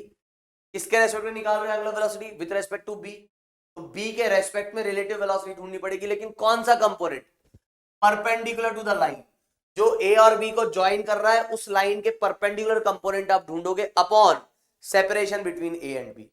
ये आप यहां पर करेंगे, ये आप यहां पर करेंगे। जैसे कि यहां भी आप यही तो करते थे भाई। बताओ O पॉइंट के हिसाब से अगर आप देखोगे तो क्या A की वेलोसिटी परपेंडिकुलर नहीं है और ये रेडियस r नहीं है, तो इसलिए तो आप कहते हो ओमेगा जो आ जाएगा वो कितना आ जाएगा, v, है ना। तो एक बात हुई, आगे और भी बात हम करते हैं। जैसे कि मैंने आपसे कहा कुछ ऐसा, यहां मैंने कहा यार एक पार्टिकल है, इसकी angular velocity, find angular velocity of C वाले पॉइंट की, पार्टिकल की एंगुलर वेलोसिटी आपको निकालनी है with respect to O B and A. ये v वेलोसिटी से चल रहा है भाई, O के हिसाब से अगर आप देखोगे तो angular velocity of C with respect to O is by R, angular velocity of C with respect to B is, तो B एक स्टेशनरी पॉइंट है, B के हिसाब से भी C की वेलोसिटी v है, लेकिन सेपरेशन 2r है तो ये आ जाएगा v बाय 2r। और A जो है उसके हिसाब से भी वेलोसिटी कितनी है भाई, v ही है, तो आ जाएगा v बाय 3r। हालांकि यहाँ ओ, ए और बी तीनों ही स्टेशनरी थे, इसलिए वेलोसिटी पे कोई फर्क नहीं पड़ा। इस तरीके से आपने एंगुलर वेलोसिटी निकाल ली। लेकिन ऐसा भी हो सकता है दोनों जो है वो मूव कर रहे हो। जैसा कि मान लीजिए एक सवाल ही मैं दे देता हूं और इस सवाल में मैं कुछ कह रहा हूं, कुछ इस टाइप से चीजें हैं। हमने ये कहानी रिलेटिव मोशन में देखी है, कई बार देखी है। तो मैंने कहा यार ये पॉइंट था आपका ए और ये पॉइंट था आपका कितना, ओके बिल्कुल तकलीफ नहीं। मैंने कहा यार देखो ये जो है अपना है कुछ 10 मीटर पर सेकेंड से भी कुछ ऐसा जा रहा है इस वक्त, और ये जो कंपोनेंट है इसको मैं बोल दे रहा हूँ कुछ 37, सॉरी ये एंगल जो है इसको मैं कह रहा हूँ 37 डिग्री। वहीं पर ये जो है वो कुछ जा रहा है कुछ इस डायरेक्शन में मान लो, और ये मैं कह दे रहा हूँ ये है 5√2 मीटर पर सेकेंड, और ये एंगल है आपका 45। ठीक है, अब आपसे पूछा क्या है, आपसे पूछा है find angular velocity, find angular velocity of B. अब तुम कहोगे अरे सर ये स्ट्रेट लाइन में जा रहा है वो भी स्ट्रेट लाइन में जा रहा है, यहाँ एंगुलर वेलोसिटी का क्या मतलब है? और कुछ नहीं, बी की एंगुलर वेलोसिटी ए के रेस्पेक्ट मतलब ए के हिसाब से ये जो ए बी पोजीशन वेक्टर बन रहा है, बी का position vector with respect to A, ये पोजीशन वेक्टर रोटेट हो रहा होगा, बिल्कुल रोटेट हो रहा होगा। देखो भाई ये थोड़ी देर में यहां पहुंच गया, ये यहां पहुंच गया, क्या ये पोजीशन वेक्टर रोटेट नहीं हो गया? तो बस उस रेट ऑफ रोटेशन को हमें निकालना है इस इंस्टेंट के लिए। तो ये नहीं कह रहा आगे भी यही रहेगा, इस इंस्टेंट के लिए ओमेगा आपको बताना क्या होगा। सबसे पहला काम जो आपका रहना चाहिए वो रहना चाहिए कंपोनेंट्स निकालेंगे आप। ये वाला कंपोनेंट आपका आएगा 5, ये वाला कंपोनेंट भी आएगा आपका 5, जैसा कि हम रिलेटिव वेलोसिटी में क्या करते थे, लाइन ऑफ जॉइनिंग और उसके परपेंडिकुलर कंपोनेंट्स आपको निकालने हैं। यहां से जब आप कंपोनेंट निकालेंगे तो ये आएगा 10 cos 37, ये आ जाएगा आपके पास कितना, ये आ जाएगा 8, और 10 sin 37 ये आपके पास आ जाएगा 6। उसको भी नहीं पता है cos 37 sin 37, तो उनको मैं फिर से बताना चाहूंगा, मैं काफी बार बता चुका हूं कि हमारे पास ये 4, 3 और 5 या 3, 4, 5 का ट्रिपलेट होता है, आपको याद ही होगा 3, 4, 5 का ट्रिपलेट होता है, और ये एंगल जो है वो होता है 50 और ये एंगल होता है 37। तो इस ट्राइंगल को याद रखें तो आप बिल्कुल cos 37 और sin 53 किसको कोई सी भी चीज आप बड़ी आसानी से निकाल सकते हैं। तो 10 cos 37 आपके पास जाएगा 4/5, 10 इंटू 4/5 वो 8 आ जाएगा, ऐसे 10 इंटू 3/5 आपके पास 6 आ जाएगा। अब मुझे करना क्या है, ए देखने वाला है, तो ए को हम दिखाएंगे, कौन बोलेंगे, ए को बोलेंगे भैया तू देख बी। अब ए कहेगा देखो भाई मैं तो हूं ऑब्जर्वर और मैं हूं नवाब, मैं ऑब्जर्वर हूं मैं नवाब, तो मैं क्या मानता हूं कि भैया मैं तो काम ही नहीं कर रहा, तब मैं तो चल ही नहीं रहा, तो भी है पूरी दुनिया चल रही है मैं तो बैठा हूँ, ऑब्जर्वर है ना भाई साहब। ये फिजिक्स में यही तो होता है, ऑब्जर्वर खुद को क्या मानता है, रेस्ट पे, क्योंकि उसके वो ऑब्जर्वर है और उसके हिसाब से जो भी चीज मूव हो रही होगी उसकी पोजीशन चेंज हो रही होगी। अब वो खुद तो जो है खुद थोड़ी ना मूव हो रहा है, खुद तो वो बोल रहा है भाई मैं तो हमेशा यही हूँ, मैं हमेशा यही हूँ, बाकी चीजें मूव हो रही है मैं कहीं मूव नहीं हो रहा ना। ये बात हम बहुत पहले ही कर चुके हैं, तो इसमें मैं नहीं समझता कि किसी को कोई तकलीफ होनी चाहिए। तो अब ए क्या करेगा, ए अपने वेलोसिटीज को अपोजिट डायरेक्शन में ऐड करवाएगा, तो ये कहेगा कि भैया देखो ये 8 तो मुझे दिख रहा है, ये 6 भी मुझे दिख रहा है, लेकिन मैं अपनी वेलोसिटीज को अपोजिट डायरेक्शन में ऐड करवाऊंगा, तो मुझे ऐसा अपोजिट डायरेक्शन में 5 भी दिख रहा होगा, क्योंकि मैं इधर 5 से जा रहा हूं तो ये 5, और मैं नीचे 5 से जा रहा हूं तो एक 5 इधर भी मुझे दिख रहा होगा। अब जो आपको बात समझ में आएगी वो समझ में आ रही होगी कि विथ रेस्पेक्ट टू ए कहानी आपको क्या लग रही है। कहानी जो है वो कुछ आपको ये दिखा रही है कि ए कह रहा है कि भैया मैं हूं रे, और ये जो बी वाले भैया है, अच्छा ये डिस्टेंस तो मैं दे दूं, आर ले लेते हैं, ये जो बी वाले भैया है, ये बी वाले भैया कितने से जा रहे हैं, ये इधर जा रहे हैं 6 + 5 11 से, ठीक है, और बी वाले भैया इधर कितने से जा रहे हैं 3 से। एंगुलर वेलोसिटी निकालने के लिए मेरे को जो काम में आने वाला कंपोनेंट है वो ये 11 है, ये 11 मेरे काम में आने वाला है, तो ओमेगा जो आएगा बी का विथ रेस्पेक्ट वो आ जाएगा 11/r रेडियन। बात खत्म। हर केस में आपको बस करना और कुछ नहीं, एंगुलर वेलोसिटी अगर आपको निकालनी है तो आपको सिर्फ और सिर्फ उसका टेंजेंशियल कंपोनेंट या लाइन ऑफ जॉइनिंग के परपेंडिकुलर कंपोनेंट लिखना है, काम खत्म। तो एक सवाल जैसे मैं आपको यहां पर देता हूं, तो ये ओ आपका फिक्स्ड पॉइंट है और ए पॉइंट जिस स्ट्रेट लाइन में वी वेलोसिटी से मूव कर रहा है और इस इंस्टेंट पे आपको ओमेगा निकालना है। एकदम रद्दी सवाल है, तो आप फटाक से कर दीजिए। ऑब्वियसली आपको वीडियो पॉज करके इसको सॉल्व करना है, और उम्मीद है कि आपने ये सॉल्व कर लिया होगा। तो जो हमारा टारगेट है वो क्या है भाई, इसकी एंगुलर वेलोसिटी निकालना। तो सबसे पहले तो लाइन ऑफ ज्वाइनिंग हम देखेंगे, फिर दूसरी बात हम एंगल देखेंगे। अब ये तो जो है अपना मूव कर ही नहीं रहा है ओ पॉइंट, अपने को कोई तकलीफ होनी ही नहीं चाहिए। तो हम क्या बोलेंगे, हम कहेंगे कि भाई ये एंगल भी कितना 45, तो ये तो अपना फिक्स्ड है ही, ये v से जा रहा है, तो इसका एक कंपोनेंट लूंगा मैं यहां, जो कितना आएगा v cos 45, और एक कंपोनेंट आएगा यहां पर, वो कितना आ जाएगा v sin 45, और ये d है, ये d है, तो ये कितना आ जाएगा, ये आ जाएगा √2, है कि नहीं।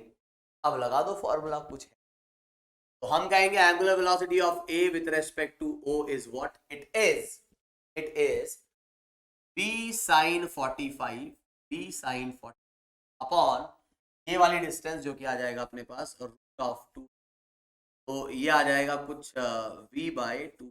ये आपका angular velocity of a with respect to वो आपको मिल जाएगी।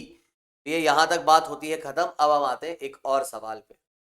अब अक्सर लोगों को तो वही रिलेटिव वाला कंसेप्ट याद होता है कि अच्छा एंगुलर मतलब जिसे हम बोलते थे velocity of a with respect to b, तो va माइनस vb।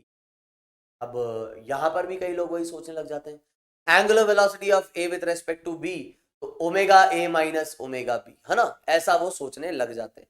हालांकि अभी अभी थोड़ी देर पहले मैंने ये बात बताई है कि रिलेटिव एंगुलर वेलोसिटी कैसे निकलेगी, लेकिन फिर भी अगर इस सवाल में मैं तुमसे पूछ लूं कि angular velocity of b with respect to a, तो आधे से ज्यादा लोग यही बोलेंगे omega b minus omega a। Sir इसकी एंगुलर वेलोसिटी निकाल लो, इसकी एंगुलर वेलोसिटी निकाल लो, और omega b minus omega a कर दीजिए, ठीक है।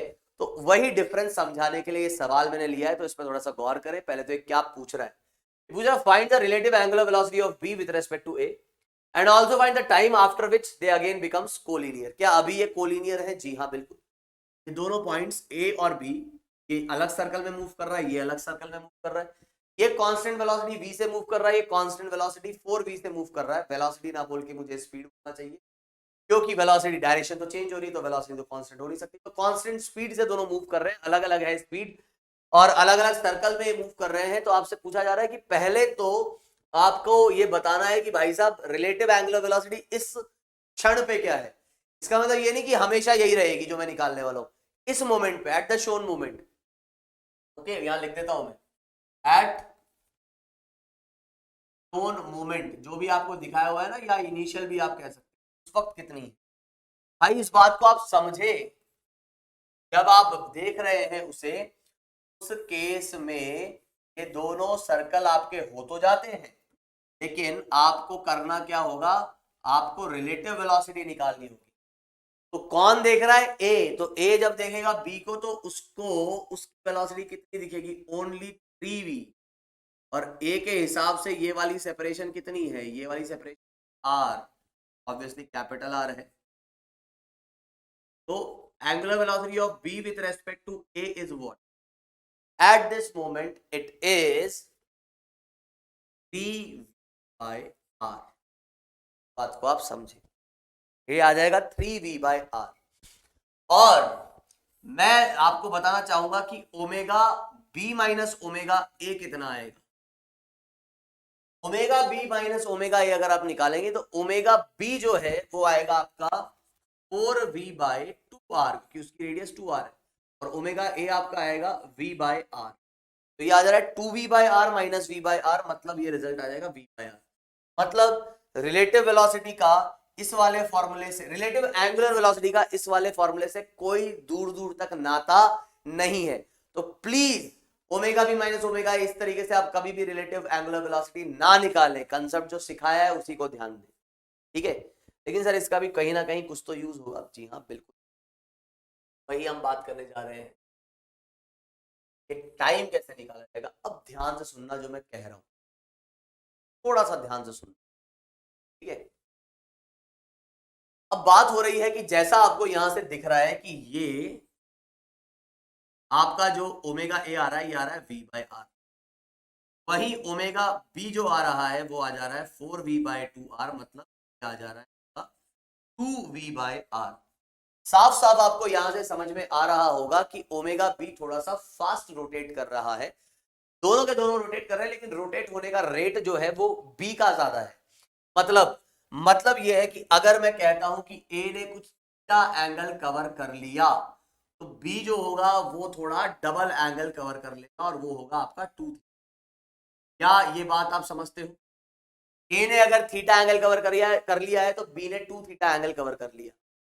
तो क्योंकि बी थोड़ा सा ज्यादा फास्ट मूव कर रहा है, तो मैं अगर ये पूछना चाहूं कि ए और बी के बीच का एंगुलर सेपरेशन, ध्यान से सुनना, ए और बी के बीच का एंगुलर सेपरेशन, इस एंगल को अगर मैं थीटा कह देता हूं, ए अगर घूम के कुछ यहां आ गया है, बी थोड़ा आगे आ गया, तो इन दोनों के बीच का जो एंगुलर सेपरेशन है वो कितना है? वो है थीटा। वो कितना कह रहा हूं? वो मैं कह रहा हूं थीटा। अब आप थोड़ा सा ध्यान से सुने मेरी बात, जो मैं समझाना चाह रहा हूं आपको। मैं आपको क्या कह रहा हूं, समझते हुए चलना पूरी चीज। मैंने कहा ये रहा आपका वो छोटा सर्कल, मैंने कहा ठीक है। मैंने कहा जी ये रहा तुम्हारा वो बड़ा सर्कल, तो कहा ठीक है भाई, आगे बताओ। यार तू अटक क्यों जाता है? यहां अगर हम देखें,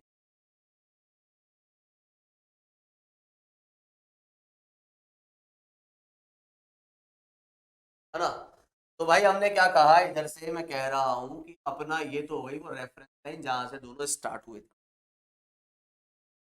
लेकिन लेकिन ए पहुंच गया है अभी कुछ यहां, और बी पहुंच गया है कुछ आगे, और ये इन दोनों के बीच का एंगल है क्या। अब मैं यहां बात करने जा रहा हूं कि D theta by D t कितना होगा। ध्यान से सुनना, D theta by D T, पहली बात ये है क्या, ये मैं बोल रहा हूं rate of change of angular separation, rate of change of angular separation. क्या मतलब है इसका? इसका मतलब ये है कि दोनों के बीच में, दोनों के जो पोजीशन वेक्टर्स है उनके बीच में कुछ एंगल बन रहा है, उसका रेट ऑफ चेंज, उसकी मैं बात कर रहा हूं कि ये थीटा किस रेट से बढ़ रहा है, किस रेट से कम हो रहा है। अब थोड़ी सी बात को आप समझना कि अगर ये दो लाइंस के बीच का एंगल है, दो लाइंस मेरे हाथ ही लेता हूं, एक लाइन ये रही, एक लाइन ये रही, अब ये दो लाइंस के बीच का एंगल है, तो अगर ये वाला हाथ मेरा कुछ ऐसा रोटेट होता है ना, ये वाला हाथ मेरा कुछ ऐसा रोटेट हो रहा है, कैसा? कुछ ऐसा, तो दोनों हाथों के बीच का एंगल कम हो रहा है क्या? ऑब्वियसली। तो ऐसा रोटेशन इस एंगल को कम कर रहा है, और इसका ये वाला रोटेशन अगर ऐसा होता तो ये भी एंगल को कम करता। यहां पर ये रोटेशन ऐसा हो रहा है तो ये एंगल को बढ़ा रहा है क्या? जी हाँ, ठीक है। तो अगर ये ऐसा रोटेट हो रहा है तो ये एंगल को बढ़ा रहा है, अगर ये ऐसा रोटेट हो रहा है तो ये भी एंगल को बढ़ा रहा है। तो आपको प्लस और माइनस यहां पे अगर D theta by D T की वैल्यू लिखनी है, तो वो आपको ये देखना है कि कौन एंगल को बढ़ा रहा है और कौन एंगल को कम कर रहा है। तो जो एंगल को बढ़ा रहा होगा उसको मैं लूंगा पॉजिटिव, और जो एंगल को कम कर रहा होगा वो लूंगा मैं नेगेटिव। यहां अगर आप देखेंगे तो आप सीधे सीधे समझ सकते हैं कि ओमेगा बी, क्योंकि वो इस डायरेक्शन में है, आप खुद सोचो कि अगर बी ऐसा रोटेट हो रहा है तो एंगल को ये बढ़ाना चाहता है, तो किस रेट से बढ़ाना चाहता है? ऑब्वियसली जो इसका ओमेगा है उस रेट से। तो एक सेकंड में कितना एंगल बढ़ा देगा ये बढ़ा देगा ओमेगा बी, और उसी एक सेकंड में ए कितना एंगल कम कर देगा? वो कम कर देगा ओमेगा ए। तो क्या आपको ये बात समझ में आती है कि this omega B minus omega A is actually the rate of change of angular separation. इनके बीच का जो एंगुलर सेपरेशन है वो omega B minus omega A है, ठीक है। हालांकि ये क्वांटिटी इस केस में कांस्टेंट है, तो क्या मैं इसको ऐसा नहीं लिख सकता कि D theta is equals to omega B minus omega A into D T.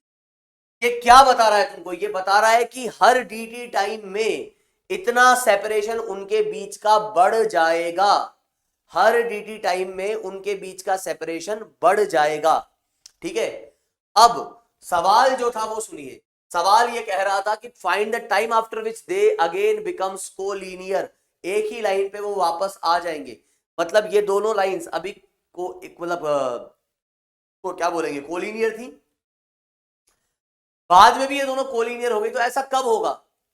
जब अभी ए दिख, अच्छा ए देख रहा है, ए कह रहा है कि यार बी इसी लाइन में, थोड़ी देर बाद ए ने वापस देखा तो बोल रहा है बी इसी लाइन में, मतलब बी पहले तो तेज चल रहा था मुझसे, बी तेज जा रहा है ना भाई, बी जो है वो तेज जा रहा है, लेकिन वापस वो कहीं मीट हो जा रहे हैं, तो ऐसा कहां हो रहा होगा, ऐसा हो रहा होगा जहां भी हो रहा होगा वहां पे क्या ऐसा नहीं लगेगा ए को, ए जो था वो कह रहा है यार बी है ना ज्यादा तेज घूम रहा है, तो ऐसा घूम तो वापस मेरे पास आ गया, मतलब मान लो ए थोड़ा सा इधर ही चला होगा और बी घूमते हुए वापस, क्योंकि बी तेज चल रहा है, ए मान लो ऐसे चलते चलते चलते चलते चलते यहां तक पहुंचा होगा, ए चलते चलते चलते चलते यहां तक पहुंचा होगा, लेकिन बी यहां आ गया वापस, मतलब ए का तो मोशन हुआ ये और बी का मोशन हो गया ये, तो कुछ ऐसी कहानी हुई यहां पर कि ये ऐसे चलते चलते यहां आया, मतलब समझ रहे हो, ये बहुत धीरे चल रहा है, ये फास्ट चल रहा है, मतलब ये चला धीरे धीरे धीरे और ये चल रहा है फास्ट, दोनों साथ यहां पहुंच गए, मेरे से हो नहीं पा रहा, लेकिन बात आप समझ पा रहे होंगे। तो कहने का ये मतलब है कि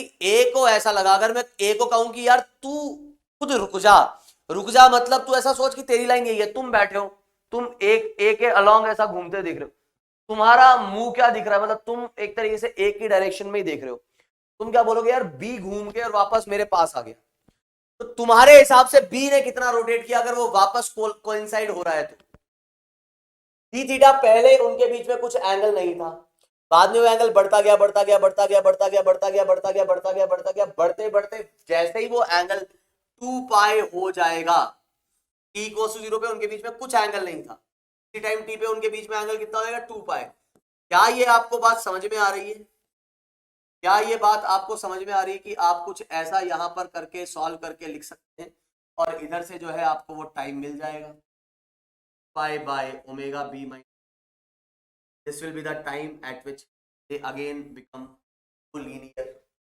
कि हाँ, इसको डायरेक्ट आप सीधे ऐसा भी बोल सकते थे कि भाई ए को रोक दिया, तो जो omega B minus omega B है ना वो उनके rate of change of angular separation है, तो बी उसको उतने से रोटेट होता हुआ दिखेगा, वो लाइन जो है वो कुछ ऐसा रोटेट होते दिखेगी, और फिर आप टाइम बता सकते हो इतना एंगल कवर किया इतने इस रेट ऑफ रोटेशन से, आपके पास टाइम यहां से मिल जाएगा। उम्मीद है आपको बात समझ में आई होगी। एक सवाल मैं आपसे और पूछना चाहूंगा फिर हम और आगे बढ़ेंगे, तो एक ऐसा ही सवाल यहां ये कह रहा है कि 3 पार्टिकल्स है, 3 point particles P Q R move in a circle with radius R with a different but constant speed, they start moving at t equals to 0 from their initial position as shown in the figure, and the angular velocity of p, q and r is 5 pi, 2 pi, 3 pi, obviously in radian per second, radian per second में है, in the same sense, same sense में घूम रहे हैं P Q are जैसा कि आपको दिख रहा है, time at which they all meet, ये तीनों कब मीट करेंगे, इसका ओमेगा आपको दिया गया है, पी का कितना वो दिया गया है 5 पाई रेडियन पर सेकेंड, क्यू का आपको दिया गया है 2 पाई रेडियन पर सेकेंड, और आर का आपको दिया गया है 3 पाई रेडियन। मैं कह रहा हूं यार इनमें से किसी भी एक को रोक दो तुम, जैसे मैंने ओ ए के हिसाब से ओ बी का वो जो rate of change of angular separation देखा ना, तो वैसा ही कुछ ही मैं यहां पे कर लेता हूं, ये रिलेटिव एंगुलर वेलोसिटी नहीं होगी, प्लीज इस बात को आप समझना, ये रिलेटिव एंगुलर वेलोसिटी नहीं होगी, मैं ऐसा करता हूं जो बीच में लाई कर रहा है ना उसको रोक लेता हूं, आप भी अब थोड़ा सा ट्राई करें। मैं क्या कहना चाह रहा हूं, मैं कहने जा रहा हूं कि मैंने कह दिया कि यार ये ओपी वेक्टर जो है ना वो रोटेट नहीं हो रहा, ओपी वेक्टर तो रेस्ट पे, तो ओ आर के रोटेट होने की रेट क्या हो जाएगी omega R minus omega Q, मतलब आपको ऐसा लगेगा कि ये जो ओ आर है ये रोटेट हो रहा है कितने से 3 minus 2 that is pi radian per second. तो अगर कोई आपसे पूछे जैसे कि भाई पी और आर, तो पी तो खुद को रुका हुआ मान लेता है, तो ये वाला एंगल किस रेट से बदल रहा है पाई रेडियन पर सेकेंड के रेट से बढ़ रहा है, तो आर कितनी देर में घूम के यहां आ जाएगा, आप समझते हो कि वो थोड़ा पी भी घूम जाएगा और आर भी घूमेगा, लेकिन पी को मैंने रोक दिया तो ऐसा लग रहा है कि ये पाई रेडियन पर सेकेंड से घूम रहा है, तो आर कितने टाइम में घूम के इससे मीट कर जाएगा, कितना एंगल कवर करना पड़ेगा उसको 3 पाई बाई 2 टाइम आ जाएगा, एंगल अपॉन ये वाली आपके पास जो rate of change of angular separation है, मतलब टाइम आ जाएगा आपके पास 3 पाई बाई 2 बाई पाई, कहानी कुछ कुछ आपको वही ओमेगा टाइप की ही लग रही होगी, और पी जो है पी कितने से रोटेट करता हुआ लगेगा, पी जो है वो रोटेट करता हुआ लगेगा 5 माइनस, कि ये कर रहा है देखो क्या कम और ये है बढ़ा रहा है, तो आपको साफ दिख रहा है कि ये इधर आते हुए दिख रहा है 5 - 2 मतलब 3 पाई रेडियन पर सेकेंड। ठीक है, पहले मैं ये निकाल लेता हूं, अच्छा सॉरी, पहले मैं ये निकाल लेता हूं कि पी क्यू पे किस किस टाइम पे मिलेगा। तो पी और क्यू जो मीट करेंगे कितने कितने टाइम पे मीट करेंगे, पहली बार जब क्यू मीट करेगा क्यू को तो एंगल चल रहा होगा π/2, तो π/2 बाय 3 मतलब 1/6 सेकेंड। फिर एक पूरा चक्कर जो कि है 2 पाई प्लस π/2, तो 2 पाई प्लस π/2, इसको थोड़ा इधर ले, पी और क्यू कब मीट करेंगे, वो मीट करेंगे π/2 प्लस 3 पाई 1/6 आ जाएगा। फिर कब मीट करेंगे, π/2 या 2 पाई प्लस π/2, 2 पाई प्लस π/2 इतना एंगल जब वो एक बार मीट किया, फिर दोबारा कब मीट करेगा, जब वो 2 पाई प्लस π/2 घूमेगा। कितने से घूम रहा है, इसके हिसाब से 3 पाई से घूम रहा है, ये आ जाएगा आपके पास 3। ठीक है, इसको सॉल्व करके अगर आप देखोगे तो ये कितना आ जाएगा 2 4, तो 5/6 है ना, क्या आ जाएगा 5π/2 पाई, क्या आ जाएगा आपके पास 5/6। और तीसरी बार कब मीट करेगा, तो 4 पाई, 2 चक्कर खा गया पूरे, 4 पाई प्लस π/2, 4 पाई प्लस π/2, तो ये आ जाएगा आपके पास 4 पाई प्लस π/2 9 π/2 बाय 3 पाई। ऐसे ही आगे आप करते जाओ 11 π/2, ऐसे ऑड में चलते। ऐसे ही Q और R कब मीट करेंगे, Q और R मीट करेंगे 3 π/2 बाय पाई, π/2 बाय पाई, तब 3/2 सेकेंड्स पर। ठीक है, क्या यहाँ पे अपने पास कुछ आ रहा है क्या, 3/2 कहीं पे दिख रहा है, 3/2 बाय पाई है ना, और ये 3 पाई है, हाँ आ रहा है ना, वो रहा देखो, क्या आ रहा है ना अपने पास 3, ये देखो 3 से 9 गया तो ये आ रहा है 3/2, ये भी आ रहा है 3/2। क्या आपको दिख रहा है कि जब P कौन से टाइम, P से तीसरी बार मिल रहा होगा तब R पहली बार Q से मीट करेगा। तो ये वो टाइम थे जिसपे कौन कौन से टाइम, 1/6, 5/6, 3/2 और ऐसे भी आगे, तो ये इन टाइम पे मिलेगा। और ये जो मिला वो मिला कितना 3/2, तो मैच कर गया ना, मतलब 3/2 वो टाइम है जिसपे Q और R और P और Q ये मिल रहे हैं, मतलब कोलिनियर हो रहे होंगे। तो इस तरीके से आप सॉल्व कर देंगे, तो इसका आंसर आ जाएगा आपका 2 सेकेंड। ठीक है, चलिए आगे की बात करते हैं, अगले सवाल की ओर बढ़ते हैं। पहले मैं देखूं टाइम, तो टाइम अपना 1 घंटा हो चुका है। अगला सवाल अब आपको दिया गया है। इस सवाल में क्या कहा गया है, बोल रहा है कि two particles A and B moves on a circle, initially particle A and B are diagonally opposite to each other, जैसा कि आपको दिख रहा है, and omega is also given, so it is 2 pi radian per second. क्या ये clearly visible है, जी हाँ। ओमेगा ये कुछ ऐसा रोटेट हो रहा है, ये कुछ ऐसा, इसकी है पाई रेडियन पर सेकंड, इसकी है 2 पाई रेडियन पर सेकंड, इसका अल्फा है 0, उसका अल्फा है π/2 रेडियन पर सेकंड स्क्वायर। और आपसे यहाँ पे पूछा जा रहा है find the time after which both the particles A and B will collide. अब यहाँ पर अल्फा भी दिया गया है, तो मैं आपको थोड़ा सा आपको समझाने की कोशिश करूंगा, आप इस बात को समझें। अभी आपको साफ दिख रहा है कि इनके बीच का एंगुलर सेपरेशन कितना है, पाई। ये मैं आपको ऐसा होमवर्क दे रहा हूं और आप ट्राई करें प्लीज सवाल को। मैं बस आपको समझाना जो चाह रहा हूं ये समझाना चाह रहा हूं, आप बस देखें कैसा ये है। ये रिलेटिव एंगुलर वेलोसिटी या रिलेटिव एंगुलर एक्सेलरेशन नहीं है, लेकिन लगने में फीलिंग वही देता है सब कुछ। जब आप इसको रोक देंगे, किसको रोक देंगे, आप किसी भी एक को रोक दो यार, जो भी आपको मन कर रहा है, आप बी को रोक दो, आप ए को रोक दो, तो जैसे मैंने मान लो बी को, मैं बोलूंगा बी रोटेट नहीं कर रहा, तो बी के हिसाब से क्या हो रहा है, बी के हिसाब से ए जो है ना, देखो अब देखो ध्यान से सुनना, बी के हिसाब से ए जो है वो इधर जा रहा है, लेकिन कितने एंगल, किससे, पाई रेडियन से, और बी ज्यादा तेज जा रहा है। क्या आप इस बात को समझ पा रहे हो, this angle theta, you will talk about d theta by dt, will talk about D theta by D T.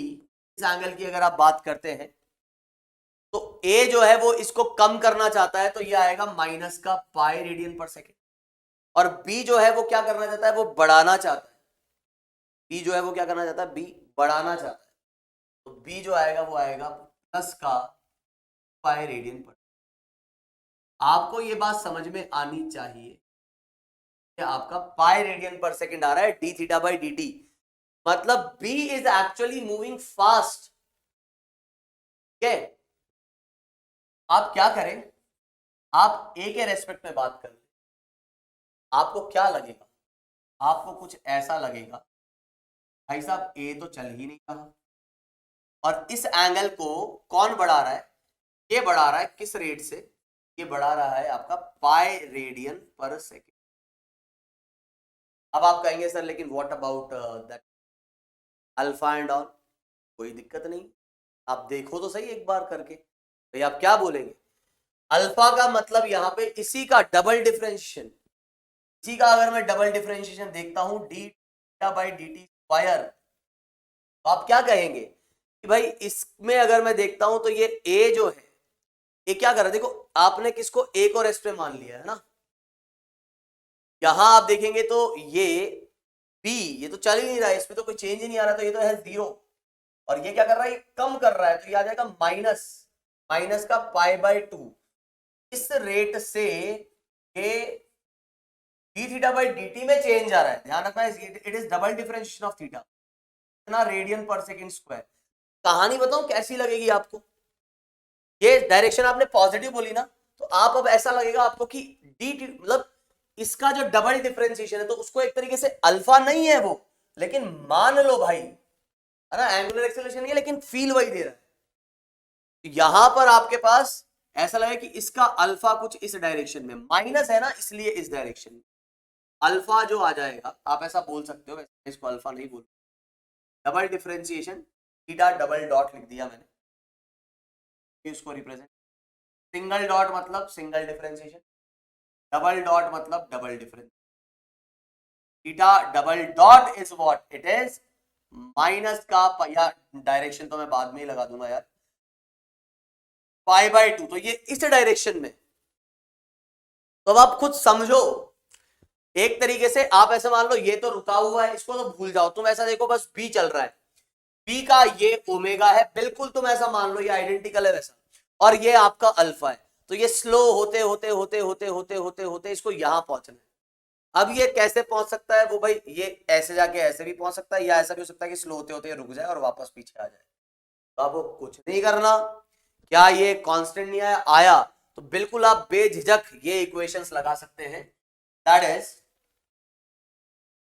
Theta dash final theta dash initial plus theta double dash T, omega final omega initial plus alpha T. मैं जानता हूं यार तुम लिखना यही चाह रहे होंगे और तुम बोल रहे होंगे सर इसका मतलब भी तो यही है, लेकिन प्लीज आप समझो कि इसका मतलब ये नहीं, ओमेगा ये कौन सा ओमेगा, ये रिलेटिव ओमेगा नहीं है मेरे, it is not relative omega, हालांकि ये फील बिल्कुल वही दे रहा होगा यार, अगर आप ऐसा बोलते हो कि हाँ सर एक सर्कल में एक पार्टिकल इतने ओमेगा से अभी घूम रहा है और इतना उसका अल्फा है, तो आप बिल्कुल बेझिझक ये सवाल ये इक्वेशन लिख, मेरे को कोई तकलीफ नहीं, लेकिन conceptually if you are writing this that is, इसके लिए आप ये बोल रहे हो और इसको आप कहते हो कि भाई साहब ये मेरा ओमेगा है, एंगुलर वेलोसिटी है, तो आप गलत कर रहे हो। हाँ वो एक अलग बात है, आप बोलो कि ठीक है ये ओमेगा फाइनल है but it is not angular velocity, क्योंकि सिंपल आप अलग अलग ले सकते हो, समझ रहे हो बात को, तो यहां पर आप इस तरीके से लिखे, कोई लफड़ा नहीं, आप लिखो थीटा इज इक्वल्स टू जो भी उनका सेपरेशन होगा है ना, या delta theta is equals to, वो आ जाएगा इतना टी प्लस हाफ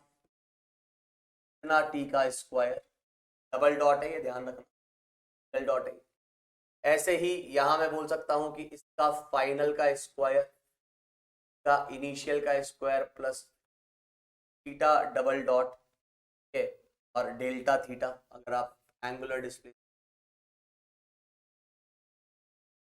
आप देखें यहां पर कि भाई ये ए पर आने में इसको कितना टाइम लगेगा, तो ये स्लो होते होते कितने टाइम में यहां पर पहुंच, ये आपको पता, ठीक है, ये घर से एक बार आप ट्राई करके आए, हालांकि मैं फिर कहता हूं कि आप अगर इसको देख के आप घबराहट महसूस होती है तो मैं कह रहा हूं कि आप ऐसा मान लो हमने this thing is actually similar to this, that is सिर्फ बी रोटेट कर रहा है और ए जो है वो रेस्ट पे। तुम मान लो यार ठीक है बी रोटेट कर रहा है, ये बी का ओमेगा और ये बी का अल्फा है। अब तुम लगा दो कांस्टेंट अल्फा जब होता है तब क्या होगा, तो तुम्हें ये बताना है बस बी को यहां से यहां पहुंचने में कितना, अब वो डायरेक्ट ऐसे पहुंच जाएगा या कहीं वो रुक के वापस इधर पहुंचेगा, वो आपकी मर्जी, पर आप चेक करें। बाकी कहानी हम देखेंगे, मतलब इसकी कहानी देखेंगे इन द नेक्स्ट क्लास। तो अभी जो हम बात करने जा रहे हैं वो बात करने जा रहे हैं रेडियल एंड टेंजेंशियल, और ये बड़ा ही इंपॉर्टेंट होने वाला है। 1 मिनट 10 सेकंड, सॉरी 1 घंटा 10 मिनट हो चुके हैं, 1 मिनट 10 सेकंड, 1 घंटा 10 सेकंड 10 मिनट अपने गुजर चुके हैं, अपने पास लगभग 20 और हैं। चलिए रेडियल एंड टेंजेंशियल, तो अब हम बात करेंगे यहां पर नॉन यूनिफॉर्म सर्कुलर। रेडियल और टेंजेंशियल एक्सेलरेशन का तो होना नॉन यूनिफॉर्म सर्कुलर मोशन रहेगा, है ना। मैंने आपसे क्या कहा, मैंने कहा कि भाइयों इधर देखो, ये अपना जो है एक सर्कल है और एक पार्टिकल जो है वो जा रहा है v वेलोसिटी से, और मैं इधर प्योर कैलकुलस मेथड निकालने वाला। v इसकी वेलोसिटी है जो आप जानते हो किसके इक्वल होगी, तो ओमेगा आर के इक्वल होगी, और डायरेक्शन है उसका टी कैप, याद आ रहा है वही टी कैप, उम्मीद है आ रहा होगा, और ये डायरेक्शन है आपकी R cap. R cap T cap मैं एक बार फिर लिख देता हूं क्योंकि वो काम में वापस आने वाले हैं। आर कैप अपने पास है कॉस थीटा आई कैप प्लस साइन थीटा जे, और टी कैप जो है अपने पास वो है अपने पास ध्यान हो तो ये वाली डायरेक्शन एंगल थीटा है, तो कॉस थीटा। देखो मुझे कोई रटा हुआ नहीं है, पहली बात बता, मैं भी सॉल्व कर मतलब दिमाग में चीजें छपती है उसी हिसाब से लिखूंगा। भाई ये टी कैप है तो ये थीटा आएगा, तो ये अपने पास थीटा आएगा, तो ये कॉस थीटा जे कैप और माइनस का साइन थीटा आई कैप, माइनस का साइन थीटा आई कैप प्लस कॉस थीटा जे। ऐसा नहीं कि तुम सोचो कि सर को भी कुछ ऐसा रटा हुआ ऐसा कुछ, है ना। और सच बात बताऊं तो मैं रटता बटता हूँ, तुम्हें रटना जरूर चाहिए काम देने, लेकिन हर चीज नहीं रटने वाली, ये रटने वाली चीजें नहीं। खैर उम्मीद, अपने को करना क्या है, अपने को करना यह है कि को एक बार लिख लेते हैं, हमने ऑलरेडी निकाला हुआ है कैसा, ओमेगा आर और टी कैप ऐसा करके। अब एक बार को मान लीजिए मैं बात कर रहा हूं कि ये आपका यूनिफॉर्म सर्कुलर मोशन ले ले एक बार, है ना। ऐसा कर लेते हैं कि यूनिफॉर्म सर्कुलर क्या है, पहले मैंने लिया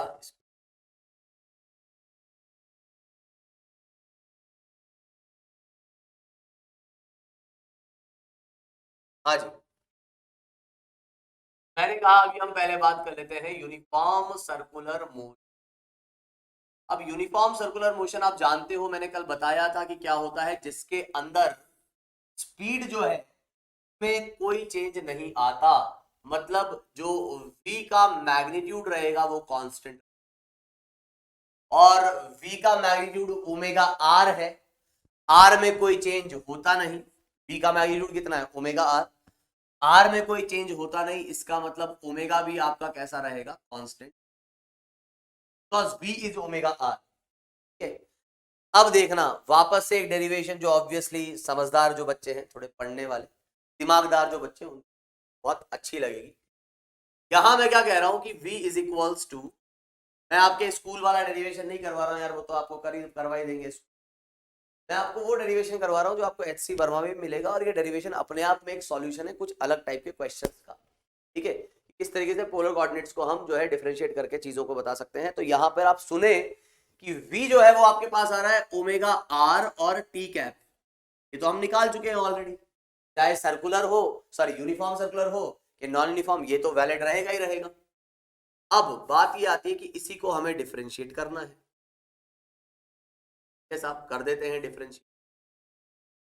डिफरेंशिएट करना है किसे, डिफरेंशिएट करना है हमें ओमेगा आर और ये टी, ओमेगा आर और ये टी कैप। यहां अगर मैं आपसे पूछता हूं और मैं कहता हूं भैया ओमेगा और आर, तो अपना आर में भी कोई चेंज नहीं आ रहा, ओमेगा में भी कोई चेंज नहीं आ रहा, आर यहाँ पे स्केलर है, क्या मैं ओमेगा आर को बाहर निकाल दूं? आप बोलोगे मैंने कहा यार ये टी कैप है अपना, अब ये ध्यान रखना टी कैप ये अपना टेंजेंशियल वेक्टर है, ये टाइम वेक्टर नहीं है, टाइम का यूनिट वेक्टर तभी नहीं है, टेंजेंट के अलावा यूनिट वेक्टर है। इसकी जो वैल्यू है वो कितनी होती है वो रख दो, देखो वो रखी हुई वहां पे, वो है माइनस का साइन थीटा आई cap plus cos theta J cap. ये आपके पास जो है किसकी वैल्यू आ रही है, ये आपके पास वैल्यू आ रही है टी कैप यूनिट वेक्टर की। और इसको जैसे ही मैं करूंगा यही डिफरेंशिएट कर दूं, आगे कर देते हैं, जैसे ही मैं इसको डिफरेंशिएट करूंगा मुझे यहां से पहली बात ये डीवी बाई डी मुझे मिलना चाहिए नेट एक्सेलरेशन, ध्यान से सुनिएगा, DV by D T V vector velocity का डिफरेंशिएशन इज एक्सेलरेशन, तो ये मुझे मिलेगा मुझे एक्सेलरेशन। इधर आर ओमेगा तो कांस्टेंट है और यहां से साइन थीटा, तो साइन थीटा साइन का डिफरेंशिएशन आ जाएगा कॉस और फिर थीटा को अलग से डिफरेंशिएट करूंगा तो D theta by D T और फिर है अपना आई कैप प्लस कॉस का डिफरेंशिएशन आ जाएगा माइनस का साइन थीटा का आ जाएगा D theta by D T और जे कैप। जो डिफरेंशिएशन था वो मैंने कर दिया, उसमें कोई बड़ी बात नहीं है, साइन का मेरे पास आ गया प्लस का कॉस, कॉस का माइनस साइन, तो माइनस माइनस जो है वो कॉमन आ जाएगा और टी के रेस्पेक्ट में हो रहा है इसलिए D theta by D T अलग से आएगा। अब क्या आपको D theta by D T और माइनस कॉमन निकलता हुआ दिख रहा है ना, तो इधर से ये आ जाएगा ओमेगा स्क्वायर, बिल्कुल सही बात है, समझ गए कि मेरे को माइनस क्यों याद आ रहा था, माइनस कॉमन निकाल भाई, मेरे को ये वाली चीज याद आ रही थी खैर उससे कोई फर्क नहीं पड़ता यहाँ। अच्छा सर ये डेरिवेशन क्या हमारे बोर्ड्स के लिए मतलब स्कूल एग्जाम्स के लिए इंपॉर्टेंट है क्या? जी नहीं बिल्कुल नहीं, तो सर क्यों करा रहे हो फिर? यार बता दो रहा हूं कि ये आपको एक आइडिया दे रहा है कि देखो मैथ्स कितना ब्यूटीफुली तुम्हें एक रिजल्ट निकाल के देती है, ठीक है, जहां तुम्हें हवा नहीं लगती है कि उन चीजों की, तो ये बहुत ही आसानी से जो है रिजल्ट निकाल के तुमको देती है। तो यहां पर ओमेगा आपका बाहर आ जाएगा और अंदर क्या दिखेगा, अंदर दिखेगा माइनस का कॉस थीटा आई कैप, ओ माइनस में कॉमन ले चुका हूं, प्लस बचेगा इधर और ये आ जाएगा साइन थीटा जे कैप। क्या ये मेरे पास यूनिट वेक्टर नहीं निकला गया क्या, नहीं निकल गया क्या? कॉस थीटा आई cap plus sign theta J cap, जरा देखो कॉस थीटा आई cap plus sign theta J cap, तो ये जो आ रहा है ये तो मेरे पास आर कैप आ रहा है और ये देखो भाई साहब ये है, इसे कहते हैं मैथ्स। सारा मामला एकदम क्लियर, धागा धागा क्लियर कंसेप्ट का, है ना, होता है ना कि मतलब धागे पूरा धागा धागा खोल दिया, एकदम खोल के धागा धागा कर दिया, ठीक है, हर कंसेप्ट को क्लियर। देखो यहां क्या कह रहा है आपको, ये कह रहा है भाई साहब ये आपका वेक्टर है और ये उसका रिजल्ट है, तो ऑब्वियसली इसमें से मैग्नीट्यूड हम अलग निकाल लेते हैं, तो ये रहा मैग्नीट्यूड और ये रही भाई साहब डायरेक्शन माइनस आर कैप, तो यहां पर ये आपका है मैग्नीट्यूड और ये आपकी है डायरेक्शन। अब थोड़ा सा रिकॉल करो अपना जो कल वाला सेशन था, लॉजिकली मैंने आपको समझाया था क्यों यूनिफॉर्म सर्कुलर मोशन में आपका एक्सेलरेशन रेडियली इनवर्ट्स होना चाहिए, क्यों? क्योंकि आपका जो स्पीड है पार्टिकल का वो चेंज नहीं होता है, स्पीड चेंज नहीं होती तो टैंजेंशियल एक्सेलरेशन, टैंजेंट के अलोंग एक्सेलरेशन आ ही नहीं सकता, आ जाता तो स्पीड चेंज हो जाती। यहां सिर्फ डायरेक्शन चेंज हो रही है और डायरेक्शन चेंज कैसे हो रही है, यहां से ये ऐसा डिफ्लेक्ट हो रहा है, यहां से ये ऐसा डिफ्लेक्ट हो रहा है, टुवर्ड्स द सेंटर डिफ्लेक्ट हो रहा है, तो एक्सेलरेशन टुवर्ड्स द सेंटर ही आना चाहिए। और ये बात देखो एकदम चीख चीख के यही कह रही है कि क्या यहां पर minus R cap it means towards the centre, minus R cap का मतलब ये है कि direction is towards the centre. आपको ये बात समझ में आ रही है यहां कि मैथ्स ने आपको एकदम बताया एग्जैक्टली कि देखो भाई साहब टुवर्ड्स द सेंटर और ये है magnitude that is omega square R, और इसी को हम कहते हैं सेंट्रीपिटल एक्सेलरेशन, ठीक है, इसी को हम कहते हैं सेंट्रीपिटल एक्सेलरेशन। क्यों? क्योंकि सेंट्रीपिटल का मतलब ही होता है टुवर्ड्स द सेंटर। आपको ये बात पता लगे कि डायरेक्शन चेंज करने के लिए एक्सेलरेशन तो चाहिए। सेंट्रीपिटल एक्सेलरेशन का magnitude is omega square R, omega को आप जो है v बाय आर भी कह सकते हो, तो आप इसे v स्क्वायर बाय आर भी लिख सकते हैं। तो भाई साहब ये अब याद ही रख लेना, इस सर्कल में, सर्कल ही नहीं आगे भी किसी भी कर्व्ड पाथ पे आपको एक्सेलरेशन हमेशा दो ही तरीके से देखना है, ये ध्यान रखना। ये बहुत ही इंपॉर्टेंट बात कहने जा रहा हूं मैं कि एक्सेलरेशन की बात हो रही है तो दो ही तरीके से देखो। ये कंसेप्ट या ये अप्रोच आपके सवाल को बहुत आसान बना देगी। आप दिमाग में रखो कि सर्कल कभी भी आ रहा है या कोई भी कर्व्ड पाथ आ रहा है तो आपको बस दिमाग में रखना है एक्सेलरेशन मतलब दो ही होंगे, एक टैंजेंशियल और एक रेडियल। रेडियल होगा ये omega square R V square by R. Sir circle में तो समझ में आ गया आर क्या है, लेकिन नॉर्मल किसी कर्व में आर क्या होगा उसकी भी बात बताएंगे भाई, लेकिन आगे आने वाले सेशन हर चीज बताई जाएगी, आप चिंता मुक्त रहें। लेकिन ये आपके पास जो है कहानी होने वाली है और टुवर्ड्स द सेंटर ये फोर्स लगेगा, sorry acceleration towards the centre होगा, डायरेक्शन होगी towards the centre, towards the centre. Clear है बात? तो सेंट्रीपिटल एक्सेलरेशन निकालने में कोई तकलीफ नहीं होनी चाहिए, या तो v पता हो या ओमेगा पता हो, r पता हो, काम हो जाएगा। आगे बढ़ा जाए, बात की जाए अब किसकी, टेंजेंशियल एक्सेलरेशन तो है ही नहीं भाई, जो भी है वो रेडियल डायरेक्शन में, तो यहां टेंजेंशियल एक्सेलरेशन है ही नहीं। यहां there is only net acceleration is along the radius. तो आप ए आर बोलो या कुछ भी बोलो, और ये आ रहा है आपके पास ये, और टेंजेंशियल एक्सेलरेशन यहां कितना है, 0, तो समझ आता है। लेकिन यहीं अगर मैं बात करूं नॉन यूनिफॉर्म सर्कुलर मोशन, आइए अब बात करते हैं non uniform circular motion.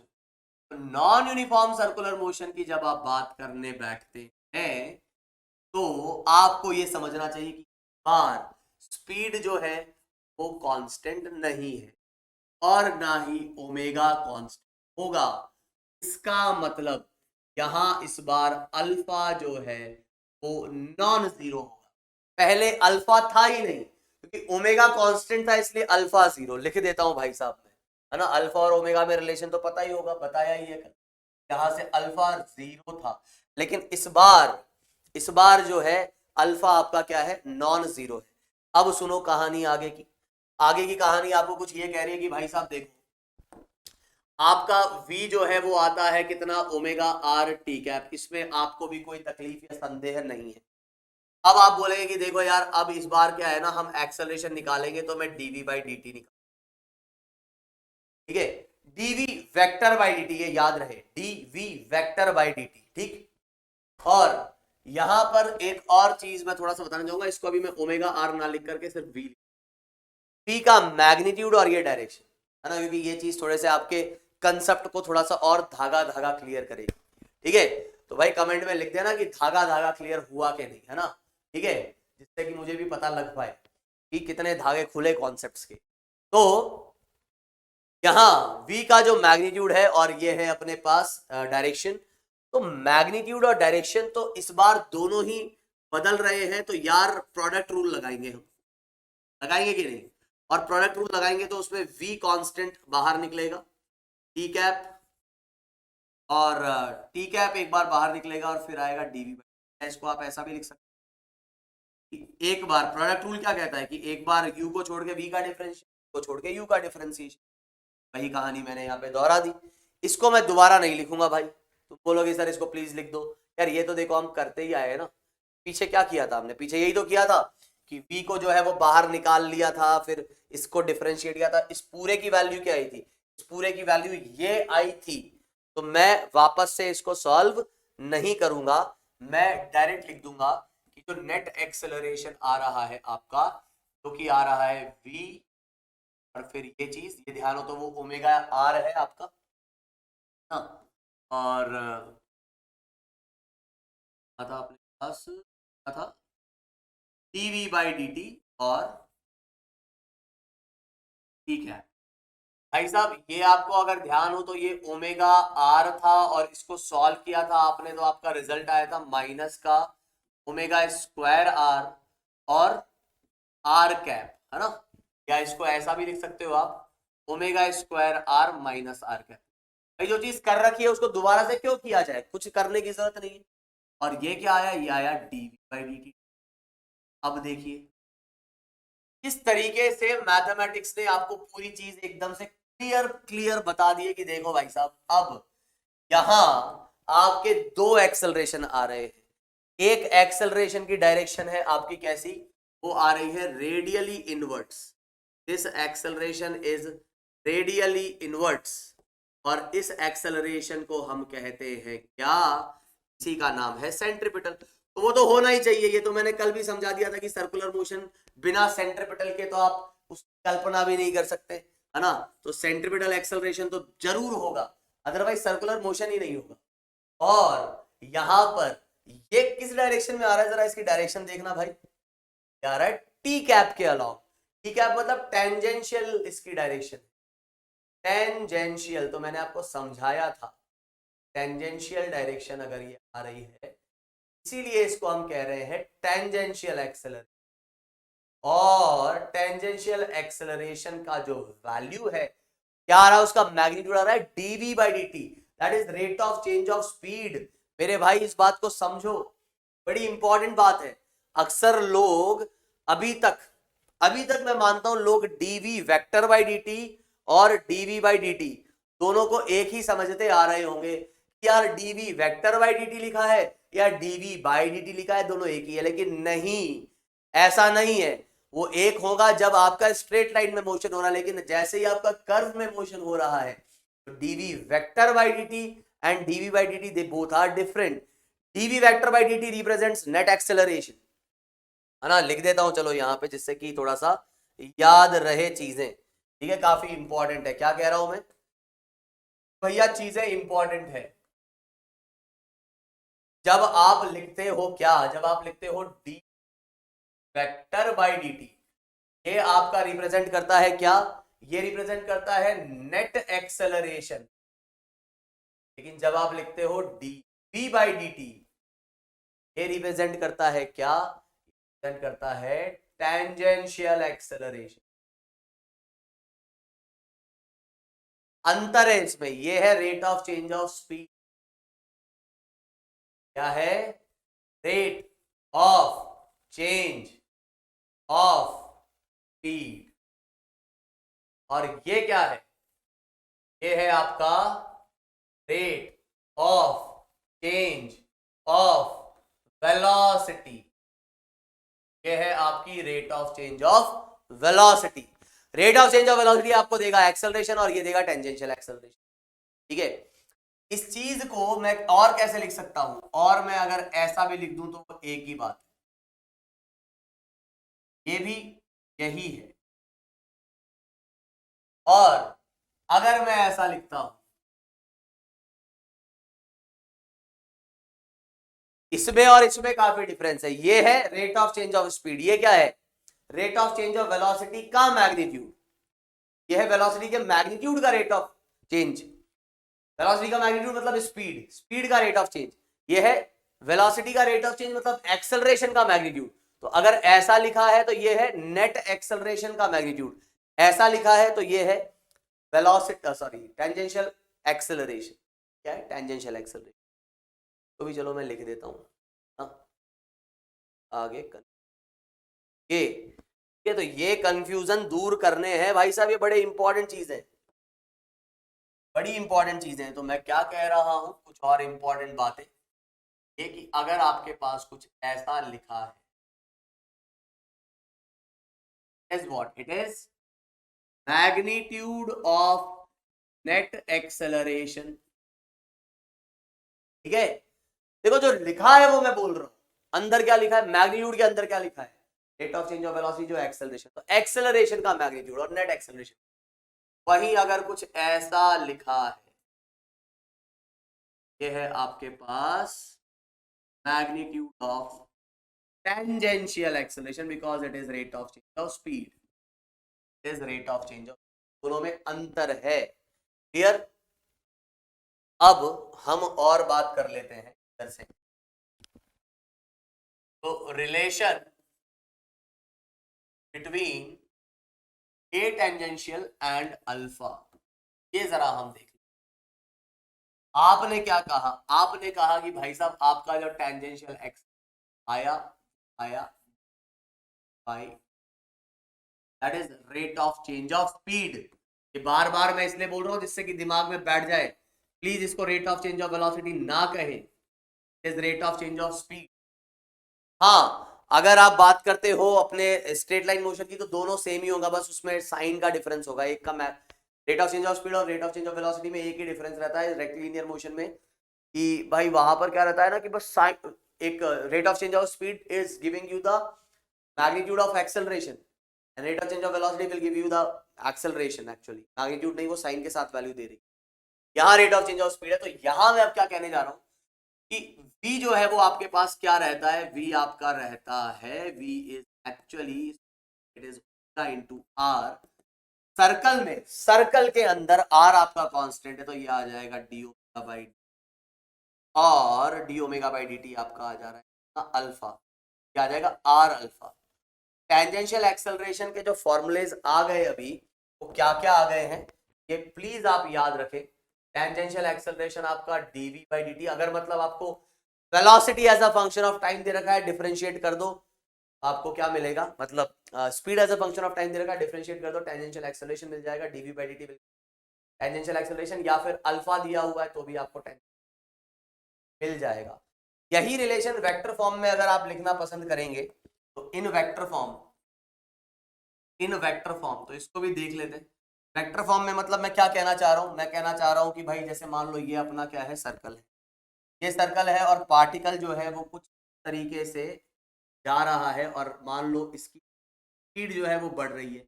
Speed अगर बढ़ रही है तो टेंजेंशियल एक्सेलरेशन ऑब्वियसली इस डायरेक्शन में होगा, और क्योंकि स्पीड बढ़ रही है तो अल्फा जो है वो कुछ इस डायरेक्शन में होगा। आप यहां से वापस देखेंगे तो आर भी एक वेक्टर क्वांटिटी है, अल्फा भी एक वेक्टर क्वांटिटी है, और ए टेंजेंशियल भी एक वेक्टर क्वांटिटी, तो यहां पर क्रॉस प्रोडक्ट ही होगा, और क्रॉस प्रोडक्ट आपका अल्फा क्रॉस आर ही ए टी के अलॉन्ग आएगा। वेक्टर प्रोडक्ट जैसा कि वी ओमेगा और आर में रिलेशन था, जहां पे वहां था ओमेगा क्रॉस आर, यहां आएगा आपके पास अल्फा क्रॉस आर, ये आपका टेंजेंशियल एक्सेलरेशन आएगा। तो ये आप ध्यान रखें, ये आपके रिलेशन है। तो कुल मिला के अब एक जगह अगर मैं इकट्ठा लिख दूं, तो अब ध्यान से सुनना आप, अब एक जगह अगर मैं इकट्ठा लिख दूं तो बात यह है कि सेंट्रीपिटल एक्सेलरेशन आप ध्यान रखो omega square R V square by R, और डायरेक्शन होती है रेडियली इनवर्ड। और वहीं आपका टेंजेंशियल एक्सेलरेशन आप कह सकते हो डीवी बाई डी या फिर अल्फा आर, ठीक है। डायरेक्शन कैसी रहेगी, अलोंग द टेंजेंट। तो ये आपको ध्यान रखना है। ये हमने आज रेडियल और टेंजेंशियल एक्सेलरेशन की बात कर ली। अब हम खटाखट जो है ना क्वेश्चंस देखेंगे। 1.5 घंटा निकल चुका है, तो फटाक से हम देखेंगे अब क्वेश्चंस। आइए क्वेश्चंस पे आते हैं, देखते हैं क्या क्या बकवास क्वेश्चन आपके लिए मैं पेश कर रहा हूँ। तो पहला क्वेश्चन आपको कह रहा है particle move in a radius, circle of radius 1 centimetre, ठीक है साहब। और आपको बोल रहा है कि वेलोसिटी जो है ना 2t दे रखी है। इस 2t वेलोसिटी को ना अच्छे से तोड़ेंगे, देखो अभी तो टूटी हुई को और टूटी हुई बनाएंगे हम। कैसे भाई, वेलोसिटी अपने को 2t दे रखी है और आपसे क्या पूछ रहा है, हमें कह रहा है कि भाई acceleration, find the radial acceleration, find the tangential acceleration, find the magnitude of acceleration. एकदम रद्दी सवाल, ठीक है। रेडियल एक्सेलरेशन आपसे पूछ रहा है, रेडियल एक्सेलरेशन आप लिखेंगे v स्क्वायर बाय आर, एकदम एकदम इजी शब्दों में ये आपका रेडियल एक्सेलरेशन आ गया, ठीक है। किस पे पूछ रहा है, एट टी इक्वल्स टू 1, तो लो साहब ये रखा मैंने टी की वैल्यू 1। आपको रेडियल एक्सेलरेशन पूछते दिमाग में दौड़ना चाहिए, वेलोसिटी दे रखी है, क्या दे रखी है, काम खत्म। तो टी की वैल्यू 1 डालते ही आ जाएगा 4 बाय आर। हाँ, ये जरूर ध्यान रखें कि ये सब कुछ सेंटीमीटर पर सेकंड में है ना, आर भी आपका 1 है, तो ये 4 सेंटीमीटर पर सेकंड स्क्वायर आएगा भाई साहब। थोड़ा सा यूनिट्स का ध्यान रखें, पता लगे कि क्वेश्चन को तोड़ने के चक्कर में हम अपने नंबर तोड़ बैठे हैं ना। कई बार सवाल आसान होता है तो कुछ ना कुछ ऐसी चीजें होती हैं जो बच्चा गड़बड़ कर जाता है। ऑप्शन में लिखा होगा 4 मीटर पर सेकंड स्क्वायर और 4 सेंटीमीटर पर सेकंड स्क्वायर, आप सेंटीमीटर पे ध्यान नहीं दोगे, जल्दबाजी में 4 लिख दोगे, ताली बजा के खुश हो जाओगे, ठीक है, और असल में आप गलत कराओगे। खैर, यहाँ पे अब बात करें टेंजेंशियल एक्सेलरेशन। टेंजेंशियल एक्सेलरेशन में कोई लफड़ा है ही नहीं, टेंजेंशियल में आपको बस v को डिफरेंशिएट करना है। अब v का ये मैग्नीट्यूड ही तो लिखा है, इसमें डायरेक्शन थोड़ी ना दिख रही है तुम्हें। टेंजेंशियल एक्सेलरेशन तुम कह दोगे क्या, dv बाई dt, तो कितना आ जाएगा, जो आ जाएगा 2 और t का डिफरेंशिएशन 1, ऐसा भी आ जाएगा 2 सेंटीमीटर पर सेकंड स्क्वायर, बस बात खत्म। अब ये तो कांस्टेंट ही आ गया, ये जो है वो तो कांस्टेंट ही आ गया है कि नहीं, मजेदार बात, कांस्टेंट आ गया भाई साहब। टाइम पे डिपेंड ही नहीं कर रहा। अब पूछ रहा है find the magnitude of acceleration at, अब यार मैग्नीट्यूड ऑफ एक्सेलरेशन तुम बोलोगे सर यार ये समझ नहीं आ रहा है कौन से की बात कर रहा है। चलो यहाँ तो आपने बता दिया टेंजेंशियल था, रेडियल था, ये कौन सा एक्सेलरेशन है? यार मैंने आपको बताया है कि एंगुलर की बात करेगा तो बोलेगा साफ साफ एंगुलर एक्सेलरेशन बताओ। यहां आपको एक्सेलरेशन बोला गया मतलब लीनियर एक्सेलरेशन की बात हो रही है, और लीनियर एक्सेलरेशन के दो टुकड़े हैं अब, और हमेशा आपसे ध्यान रख लेना दो ही टुकड़े रहेंगे, एक रेडियल और एक टेंजेंशियल। रेडियल और टेंजेंशियल, इसकी जब आप बात करेंगे तो ये आ जाएगा आपके पास net acceleration is under root of A radial का स्क्वायर प्लस ए टेंजेंशियल का स्क्वायर। अब तुम कहोगे ये किस खुशी में लिख दिया आपने? भाई इस खुशी में क्योंकि ये दोनों एक दूसरे के परपेंडिकुलर होते हैं। तो नेट एक्सेलरेशन हम लिखेंगे वो क्या आएगा, वो आएगा ए रेडियल माइनस आर कैप और ए टेंजेंशियल। मतलब अगर आप मैग्नीट्यूड लिखना पसंद कर रहे हैं क्योंकि टेंजेंशियल और रेडियल डायरेक्शन एक दूसरे के परपेंडिकुलर होती है, आप कुछ इसी तरीके से ये लिखेंगे। इसमें कहीं कोई दिक्कत मेरे हिसाब से नहीं आनी चाहिए। फटाक से आगे बढ़ते हैं अगले सवाल की और क्या कह रहा है? कह रहा है two particles P and Q are located at a distance of RP and RQ respectively from the axis of a rotating disk। तो भाई साहब आपको एक है ना रोटेटिंग डिस्क दे रखी है, रोटेटिंग डिस्क जो है ना उसकी एक एक्सिस होगी भाई साहब, ठीक है, कहीं ना कहीं तो होगी, ये रही एक्सिस, उसके अबाउट ये रोटेट। अब ये कह रहा है कि यहाँ पर दो पार्टिकल्स रखे हैं, एक है RP और एक है RQ। P जो है ना वो थोड़ा सा दूर रखा हुआ है, जो है वो कहाँ रखा हुआ है, दूर, और Q जो है वो रखा हुआ है पास। अब तुम कहोगे सर Q एक ही लाइन में है कि नहीं है, तो कोई फर्क नहीं पड़ता, जो आंसर पूछा उस हिसाब से हमने लिख दिया। तो RP और RQ। सर इधर तो ये भी नहीं बताया कि सर्कल कैसा है, ये कैसा रोटेट कर रहा है, ओमेगा से रोटेट कर रहा है तो कांस्टेंट है, वेरिएबल है, कोई दिक्कत नहीं। तुम तो जनरल बात करके चलो, तुम ये भी देख लो कि कांस्टेंट अगर होता ओमेगा तो क्या रिजल्ट रहना चाहिए था, और अगर वेरिएबल ओमेगा होता तो क्या रिजल्ट रहना चाहिए था। मतलब ये Q अपने अलग एक बढ़िया से सर्कल में घूम रहा है और ये P भी जो है एक सर्कल में घूम रहा है। अब ये यूनिफॉर्म नॉन यूनिफॉर्म दोनों केस देख लो और तुम बताओ मुझे क्या होना चाहिए। अब यहाँ पूछ रहा है कि both P and Q have the same acceleration, do not have any acceleration, P has greater acceleration। Obviously आपको सिर्फ और सिर्फ मैग्नीट्यूड कंपेयर करना है, उससे ज्यादा और कुछ नहीं, ठीक है।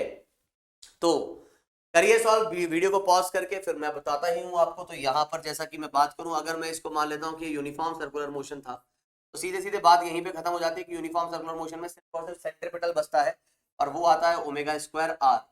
ओमेगा तो सभी का सेम होगा, मतलब दोनों पार्टिकल्स का सेम होगा। तुम बोलोगे किस खुशी में? क्योंकि भाई दोनों किस पर टिके हुए हैं, डिस्क पे। तो अगर डिस्क जो घूम रही है, जो डिस्क का ओमेगा होगा वही Q और P का भी ओमेगा होगा, क्योंकि Q और P भी डिस्क के ही हिस्से हैं। क्या ये बात समझ में आती है? जो डिस्क का अल्फा होगा वही P और Q का भी अल्फा होगा। तो यहाँ पर यूसीएम में तो अल्फा होगा नहीं, सिर्फ ओमेगा होगा, तो जिसका रेडियस बड़ा उसका एक्सेलरेशन ज्यादा। तो यहाँ के हिसाब से तो भाई साहब आपका जो P का एक्सेलरेशन है वो Q ज्यादा आ जाएगा। लेकिन नॉन यूनिफॉर्म सर्कुलर मोशन में अगर आप बात करोगे तो भाई सेंट्रीपिटल के साथ साथ आपका टेंजेंशियल भी आता है, टेंजेंशियल भी आपका आर अल्फा होता है। सर लेकिन आपने वी स्क्वायर बाय आर लगा देते तो कई जने होंगे, कुछ भोले लोग होंगे जो यहाँ पर बोल रहे होंगे कि sir V square by R लगाता तो जिसका आर सबसे कम उसका एक्सेलरेशन ज्यादा। नहीं मेरे भाई, वी स्क्वायर बाय आर में क्यों लगाऊंगा? तुम बोलो क्यों नहीं लगाओगे, फॉर्मूला होता है भाई। लेकिन बात समझो, पी और क्यू की वेलोसिटी सेम थोड़ी ना है। P और Q का ओमेगा सेम है क्योंकि वो एक ही डिस्क पे है, जितना Q घूमेगा उतना ही P घूमेगा, एंगल सेम रहेगा।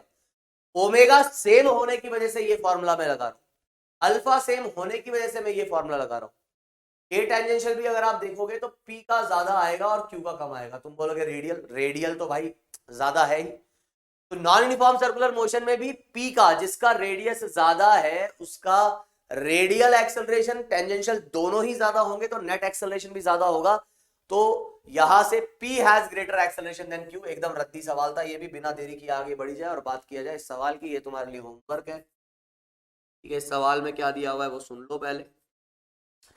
सवाल में कह रहा है कि a particle is going with a constant speed along a uniform helical and spiral path. ये एक हेलिकल पाथ है, स्प्रिंग होती है ना वैसा, ये एक स्पाइरल पाथ है जैसा कि दिख रहा है तुम्हें। अब यूनिफॉर्म स्पीड से जा रहे हैं, तो भाई साहब ये ध्यान रखें स्पीड कांस्टेंट है, तो अब मैं कुछ नहीं बोलूंगा। क्या कांस्टेंट होगा, सॉरी क्या जीरो होगा क्या नॉन जीरो होगा वो तुम्हें देखना है। तुम बोलोगे सर ये सर्कल तो है नहीं, मैंने कहा कोई बात नहीं यार, मैंने कहा कि सिर्फ सर्कल के लिए रेडियल और टेंजेंशियल, सर्कल के लिए नहीं, किसी भी कर्व्ड पार्टिकल के लिए रेडियल और टेंजेंशियल होता है। लेकिन रेडियस वेडियस उसका आइडिया मैं दे दूंगा ना, तो मैं टेंशन तो चल रहा है कुछ इस तरीके से। और बोल रहा है कि इन केस ए, क्योंकि केस ए में वो ऐसा वर्टिकल भी चल रहा है, इस एक्सेलरेशन को आप नेग्लेक्ट कर लेना, क्योंकि ऊपर भी जा रहा है ना, इसका इस प्लेन में तो एक्सेलरेशन होगा ही, हॉरिजॉन्टल प्लेन में, इस प्लेन में भी, इस डायरेक्शन में भी कुछ एक्सेलरेशन होना चाहिए। कह रहा भाई साहब उसको नेग्लेक्ट कर दो, मतलब ये वाले डायरेक्शन में अब जो एक्सेलरेशन बचता है वो बस इस प्लेन में बचता है, और इसके लिए इस प्लेन में बचता है, एक रेडियल और एक टेंजेंशियल। टेंजेंशियल तुम्हें देखना कितना है क्या है। रेडियल की अगर थोड़ी सी बात मैं कर दूं यहां पर, तो मैं आपको ये समझाना चाहूंगा। हालांकि इस स्पाइरल का अगर मैं आपसे रेडियस पूछूं तो आप ऐसा प्लीज मत कह देना कि ये इसका रेडियस होगा, ऐसा नहीं होगा, ठीक है। अगर ये एक सर्कल होता तो डेफिनेटली ये एक रेडियस होता, लेकिन आप समझो, मैं थोड़ा सा इसमें आपको समझाने की कोशिश करूंगा। मान लो कि एक ये कर्व है आपका, एक सर्कुलर कर्व है ना, आधी रिंग है, तो अगर मैं थोड़ा सा खोल देता हूं, थोड़ा ऐसा कर देता हूं, क्या इसकी रेडियस मैंने बढ़ा नहीं दी? रेडियस बढ़ा दी ना, अभी आधी रिंग थी, अब ये रिंग आधी नहीं रही, अब रेडियस थोड़ी सी बढ़ गई है। आप इस बात को समझें कि अगर आपका ये कॉन्केविटी थोड़ा सा खुलती है तो रेडियस बढ़ती है। अगर आप एक स्प्रिंग देख रहे हो, थोड़ा सा ध्यान से सुनना मैंने कहा ये रिंग थी, तो मैंने यहां से काटा, और इसको तो यहीं पकड़ा और इसको ऐसा आगे ले आया, तो स्प्रिंग बन जाएगी ना। मतलब स्प्रिंग कुछ ऐसी तो होगी, यहां से चलेगी और ऐसा आगे आएगी। आप समझ रहे हो कि एक ऐसा चूड़ी है, मान लो एक चूड़ी है, उसको काटा तुमने और उसको तुमने ऐसा खोल दिया, क्या ये जो कॉन्केविटी थी, तुम समझ रहे हो, देखो ये मेरा हाथ है, ये कॉन्केविटी थी, तो मैंने ऐसा खोल दिया, ये कॉन्केविटी बढ़ नहीं जाएगी, रेडियस बढ़ नहीं जाएगी? क्या तुम समझते हो इस बात को? मतलब तुम चूड़ी लेना, चूड़ी को ऐसा काटना और उसको ऐसा खोल देना, स्प्रिंग में ऐसा ही तो होगा, वो आगे जा रही होगी, तो खोलते ही क्या हो रहा है, वो जो ये कॉन्केविटी थी, इसको आपने इधर पीछे लिया, आगे लिया, तो ये बढ़ जाएगी कॉन्केविटी, थोड़ा सा खुल जाएगी, तो रेडियस बढ़ेगी। तो आपको ये समझ में आना चाहिए कि इस स्पाइरल का radius of curvature is not R, it is more than that. But क्योंकि ये यूनिफॉर्म स्पाइरल है, तो स्पाइरल का जो रेडियस ऑफ कर्वेचर होगा, रेडियस ऑफ कर्वेचर से क्या मतलब है सर? अरे रेडियस ऑफ कर्वेचर से बस इतना मतलब है, कोई भी कर्व होगा, तो मैंने कल बताया था ना, ये छोटा सा एक सर्कल का हिस्सा आप मान सकते हो भाई, ये इतना सा पार्ट इस सर्कल का हिस्सा है, ये वाला पार्ट इस सर्कल का हिस्सा है, हर पार्ट आप बोल सकते हो कि ये किसी ना किसी सर्कल का हिस्सा है।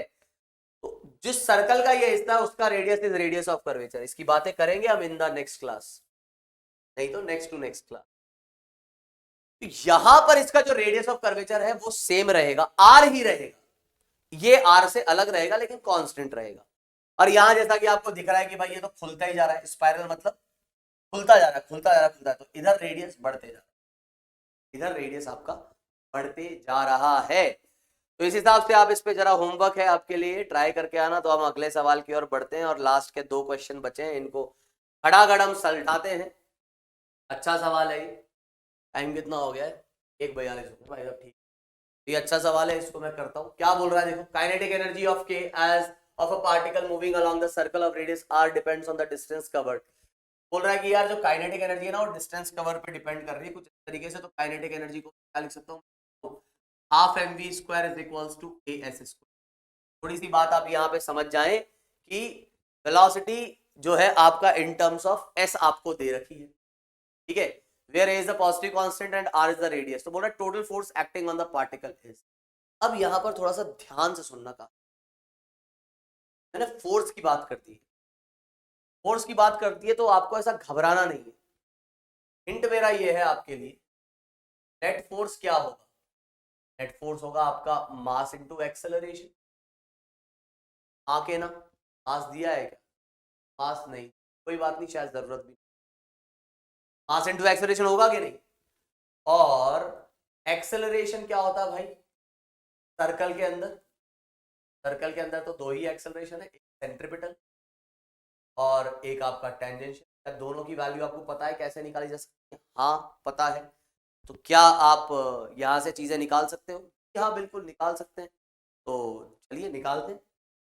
तो मैं पहले तो आपको ये कहना चाहूंगा कि आप निकालो सेंट्रीपिटल एक्सेलरेशन और रेडियल एक्सेलरेशन जो है, मतलब सेंट्रीपिटल एक्सेलरेशन की वैल्यू, और उसके बाद निकालो टेंजेंशियल एक्सेलरेशन की वैल्यू, वीडियो को पॉज करके, है ना। और अगर आपको सेंट्रीपिटल निकालने के बाद, मैं पहले सेंट्रीपिटल निकालूंगा फिर टेंजेंशियल, वीडियो वापस से पॉज करना तो पॉज करके, मतलब एक बार आप सेंट्रीपिटल निकाल लो फिर चेक करो कि सही मैच हुआ कि नहीं, और फिर वापस से पॉज करके टेंजेंशियल निकालो और फिर मैच करो कि हुआ। भाई साहब सेंट्रीपिटल मेरे को सीधे पता है v²/r होता है, और हमें जो यहाँ आंसर दिख रहा है वो भी s के टर्म्स में ही दिख रहा है। मैंने कहा ठीक है यार, फिर तो कोई लफड़ा ही नहीं। देखो p², तो p² की वैल्यू रख देता हूँ यहाँ पे, आ जाएगा 2a की वैल्यू as²/m, और ये r। बताओ कहीं कोई दिक्कत? p² की वैल्यू a2as²/m और r था तो ये r आ गया, तो ये आ गया आपका सेंट्रीपिटल एक्सेलरेशन। एकदम रद्दी था कि नहीं था ये सवाल? एकदम रद्दी था ना। और टेंजेंशियल एक्सेलरेशन, अब तुम कहोगे यार टेंजेंशियल एक्सेलरेशन, तो मैंने कहा dv/dt, और कितना है, तुमको क्या टेंशन है भाई? तो लेकिन v कैसे निकालेंगे? अरे मैंने कहा भाई में क्या दिक्कत, v में क्या दिक्कत है? अच्छा एक और कहानी बता, एक और कहानी बता, यहाँ ही बता, सवालों करने से सॉरी पहले बता देनी चाहिए थी। टेंजेंशियल एक्सेलरेशन dv/dt, मैंने यहाँ d और d,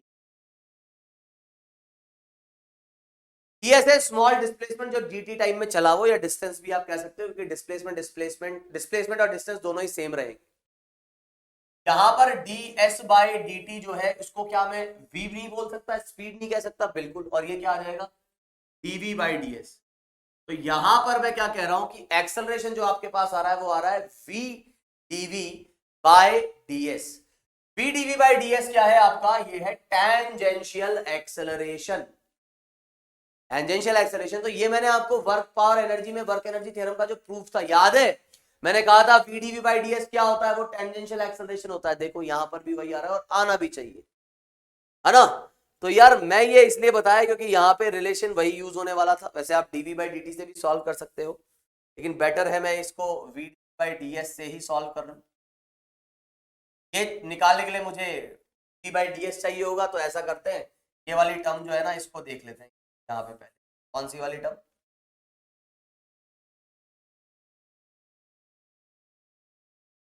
हम देख लेते हैं ये वाली टर्म। तो क्या आ जा रही है अपने पास?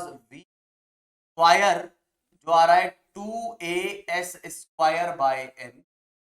अब मैं इसको करने वाला हूं differentiate with respect to s, तो 2v, स्क्वायर का 2v और फिर v का आ जाएगा dv/ds, इसलिए मैंने उसका स्क्वायर नहीं हटाया, समझ गए होंगे। और a/m कांस्टेंट है और s² का आ जाएगा 2s, s के रेस्पेक्ट में कर रहा हूं तो यहीं पे 2s पे रुक जाना। एक 2 से 2 उड़ गया और v dv/ds आपके पास आ जाएगा टेंजेंशियल एक्सेलरेशन, जो आपका कितना आ जाएगा? जो आ जाएगा 2as/m। लो साहब ये टेंजेंशियल एक्सेलरेशन। अब आपको यहां से नेट फोर्स जो लग रहा था इस पे वो बताना है। आइए देखते हैं भाई नेट फोर्स कितना आएगा। नेट फोर्स जो आएगा, नेट एक्सेलरेशन निकाल ले पहले हम। नेट एक्सेलरेशन आ जाएगा सेंट्रीपिटल का स्क्वायर, रेडियल का टेंजेंशियल का स्क्वायर और उसका रूट।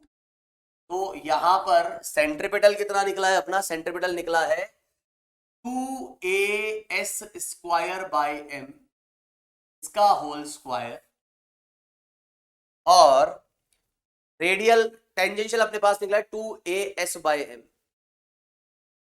as/m का स्क्वायर। बस कोई गड़बड़ नहीं कर दी हो मैंने। अब जो है यहां से क्या क्या कॉमन निकल रहा है भाई? अपने पास 2as/m जो है वो कॉमन निकल जाएगा बाहर, स्क्वायर था तो रूट जाएगा, और अंदर जो बचेगा वो बचेगा क्या? एक s बाहर निकल चुका है, देखो s की पावर 4 था तो s² बाहर निकाल दिया, तो s² यहां बचेगा। और अपने पास गड़बड़ कर दिए क्या?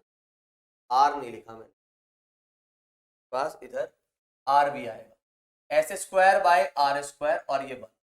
ये अपने पास नेट एक्सेलरेशन आ रहा है, तो नेट फोर्स क्या आ जाएगा? नेट फोर्स आ जाएगा मास इनटू नेट एक्सेलरेशन, क्या आ जाएगा 2as और 1 + s² / r² की पावर ½ अब एक बार देख लेते हैं क्या मैच कर रहा है क्या चीजें अपनी। 2as 1 + s² + r² की पावर हाफ। तो अपना जो है आंसर यहां से आ जाएगा, दिस इज द आंसर। ठीक है, तो ये अपना हुआ सेकंड लास्ट, और अब है हम एकदम लास्ट सवाल पे। और इस लास्ट सवाल के लिए क्या दिया गया है, बोल रहा particle A moves along the circle of radius r 50 centimetre so that its radius vector related to fixed point o। तो ये अपना फिक्स्ड पॉइंट है भाई साहब, ध्यान रखना। Rotates with constant angular velocity इतना, तो ओमेगा दिया हुआ है ना वो इस पॉइंट, इस ए पॉइंट का ओ के हिसाब से दिया हुआ है। Omega of A with respect to O is 0.4 radian per second, ये ध्यान रखें आप। तो आपसे पूछ रहा था modulus of v of the particle and the modulus of a of its total acceleration will be. तो आपको v बताना है और आपको a बताना है। अब ओमेगा इधर का दिया गया है, अगर मुझे इसके अबाउट ओमेगा मिल जाए फिर बात ही क्या है ना, उससे अच्छा और क्या हो सकता है। ये वाला ओमेगा निकालने के लिए मैं क्या करता हूं, मैंने कहा ये अपना सेंटर पता है तुमने निकाल रखा है ऑलरेडी। अब तुमको ऐसा लगेगा कल वाले सवालों में करवाई है मैंने ये बात। ये अपनी रेफरेंस लाइन हो गई, ध्यान से सुनना ओमेगा कैसे डिफाइंड है। ये अपनी रेफरेंस लाइन हो गई। ये एंगल को अगर मैं थीटा कहता हूं तो ये एंगल भी थीटा आएगा और ये एंगल आ जाएगा 2। अगर मैं आपसे पूछता हूं omega of A with respect to O, तो वो आपके पास आ रहा है D theta by D T, है ना, उसका मैग्नीट्यूड मतलब आप कह दें। और omega of A with respect to C जो आएगा, तो रेफरेंस लाइन अपनी ये है, तो वो आएगा इस एंगुलर पोजीशन का डिफरेंशिएशन होता है ना भाई। देखो साहब आसान होती है कई बार, बस डिफिकल्ट। क्या आ जाएगा अपने पास पॉइंट। अब कुछ बचा क्या, अब तो इस सवाल में कुछ बचा है। अगर ये कांस्टेंट है तो ये भी कांस्टेंट होगा। तो अब ये सवाल क्या हो गया पता है, सवाल बस अब ये इतना सा हो गया, एक पार्टिकल इतने से कांस्टेंट ओमेगा से घूम रहा है, इतने से घूम रहा है, कांस्टेंट ओमेगा से घूम रहा है, कांस्टेंट ओमेगा से घूम रहा है, तो क्या यूनिफॉर्म सर्कुलर मोशन होगा। कांस्टेंट ओमेगा से घूम रहा है तो इसका एक आएगा सेंट्रीपिटल एक्सेलरेशन जो आ जाएगा ओमेगा स्क्वायर आर, ठीक है, और टेंजेंशियल आ जाएगा 0, और वेलोसिटी इसकी आ जाएगी ओमेगा इंटू, वेलोसिटी आप लिख दें ओमेगा जो हमने निकाल दिया 0.8, इसी के अबाउट है ना, तो 0.8 इन आर, आर कितना है 50 सेंटीमीटर, मीटर में चेंज इसको कर लेंगे तो अपने पास कितना आ गया भाई, ये आ गया अपने पास 8 5 जा 40, तो ये आ जाएगा अपने पास 0.4 मीटर पर सेकेंड, 0.4 मीटर पर सेकेंड। तो ये दोनों तो हट गए। और एक्सेलरेशन देख लो तो ओमेगा स्क्वायर मतलब ये आ जाएगा अपने पास 0.64, और आर है अपने पास 50 बाय ये 100, ये गया और ये गया 2, और ये 2 से जाएगा अपने पास कितना 2, तो 0.32। ये भाई साहब ये आपका खत्म, इसके अलावा और कुछ था ही नहीं। तो बस थोड़ा सा एक राइट अप्रोच, थोड़ा सा कॉन्फिडेंस, और हर सवाल खत्म।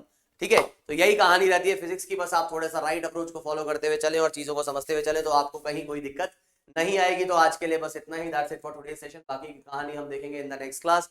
तब तक के लिए बाय, टेक केयर, जय हिंद। और अगली क्लास में हम बात करेंगे हॉरिजॉन्टल डायरेक्शन में जो सर्कुलर मोशन रहता है, मतलब डायनेमिक्स ऑफ सर्कुलर मोशन। तो जो चीजें हमने सीखनी थी वो चीजें हमने सीख ली हैं। अब बारी है असली सर्कुलर मोशन को स्टार्ट करने की, मतलब उसके क्वेश्चंस करने की। मिलते हैं इन द नेक्स्ट क्लास, तब तक के लिए बाय, टेक केयर एंड जय हिंद।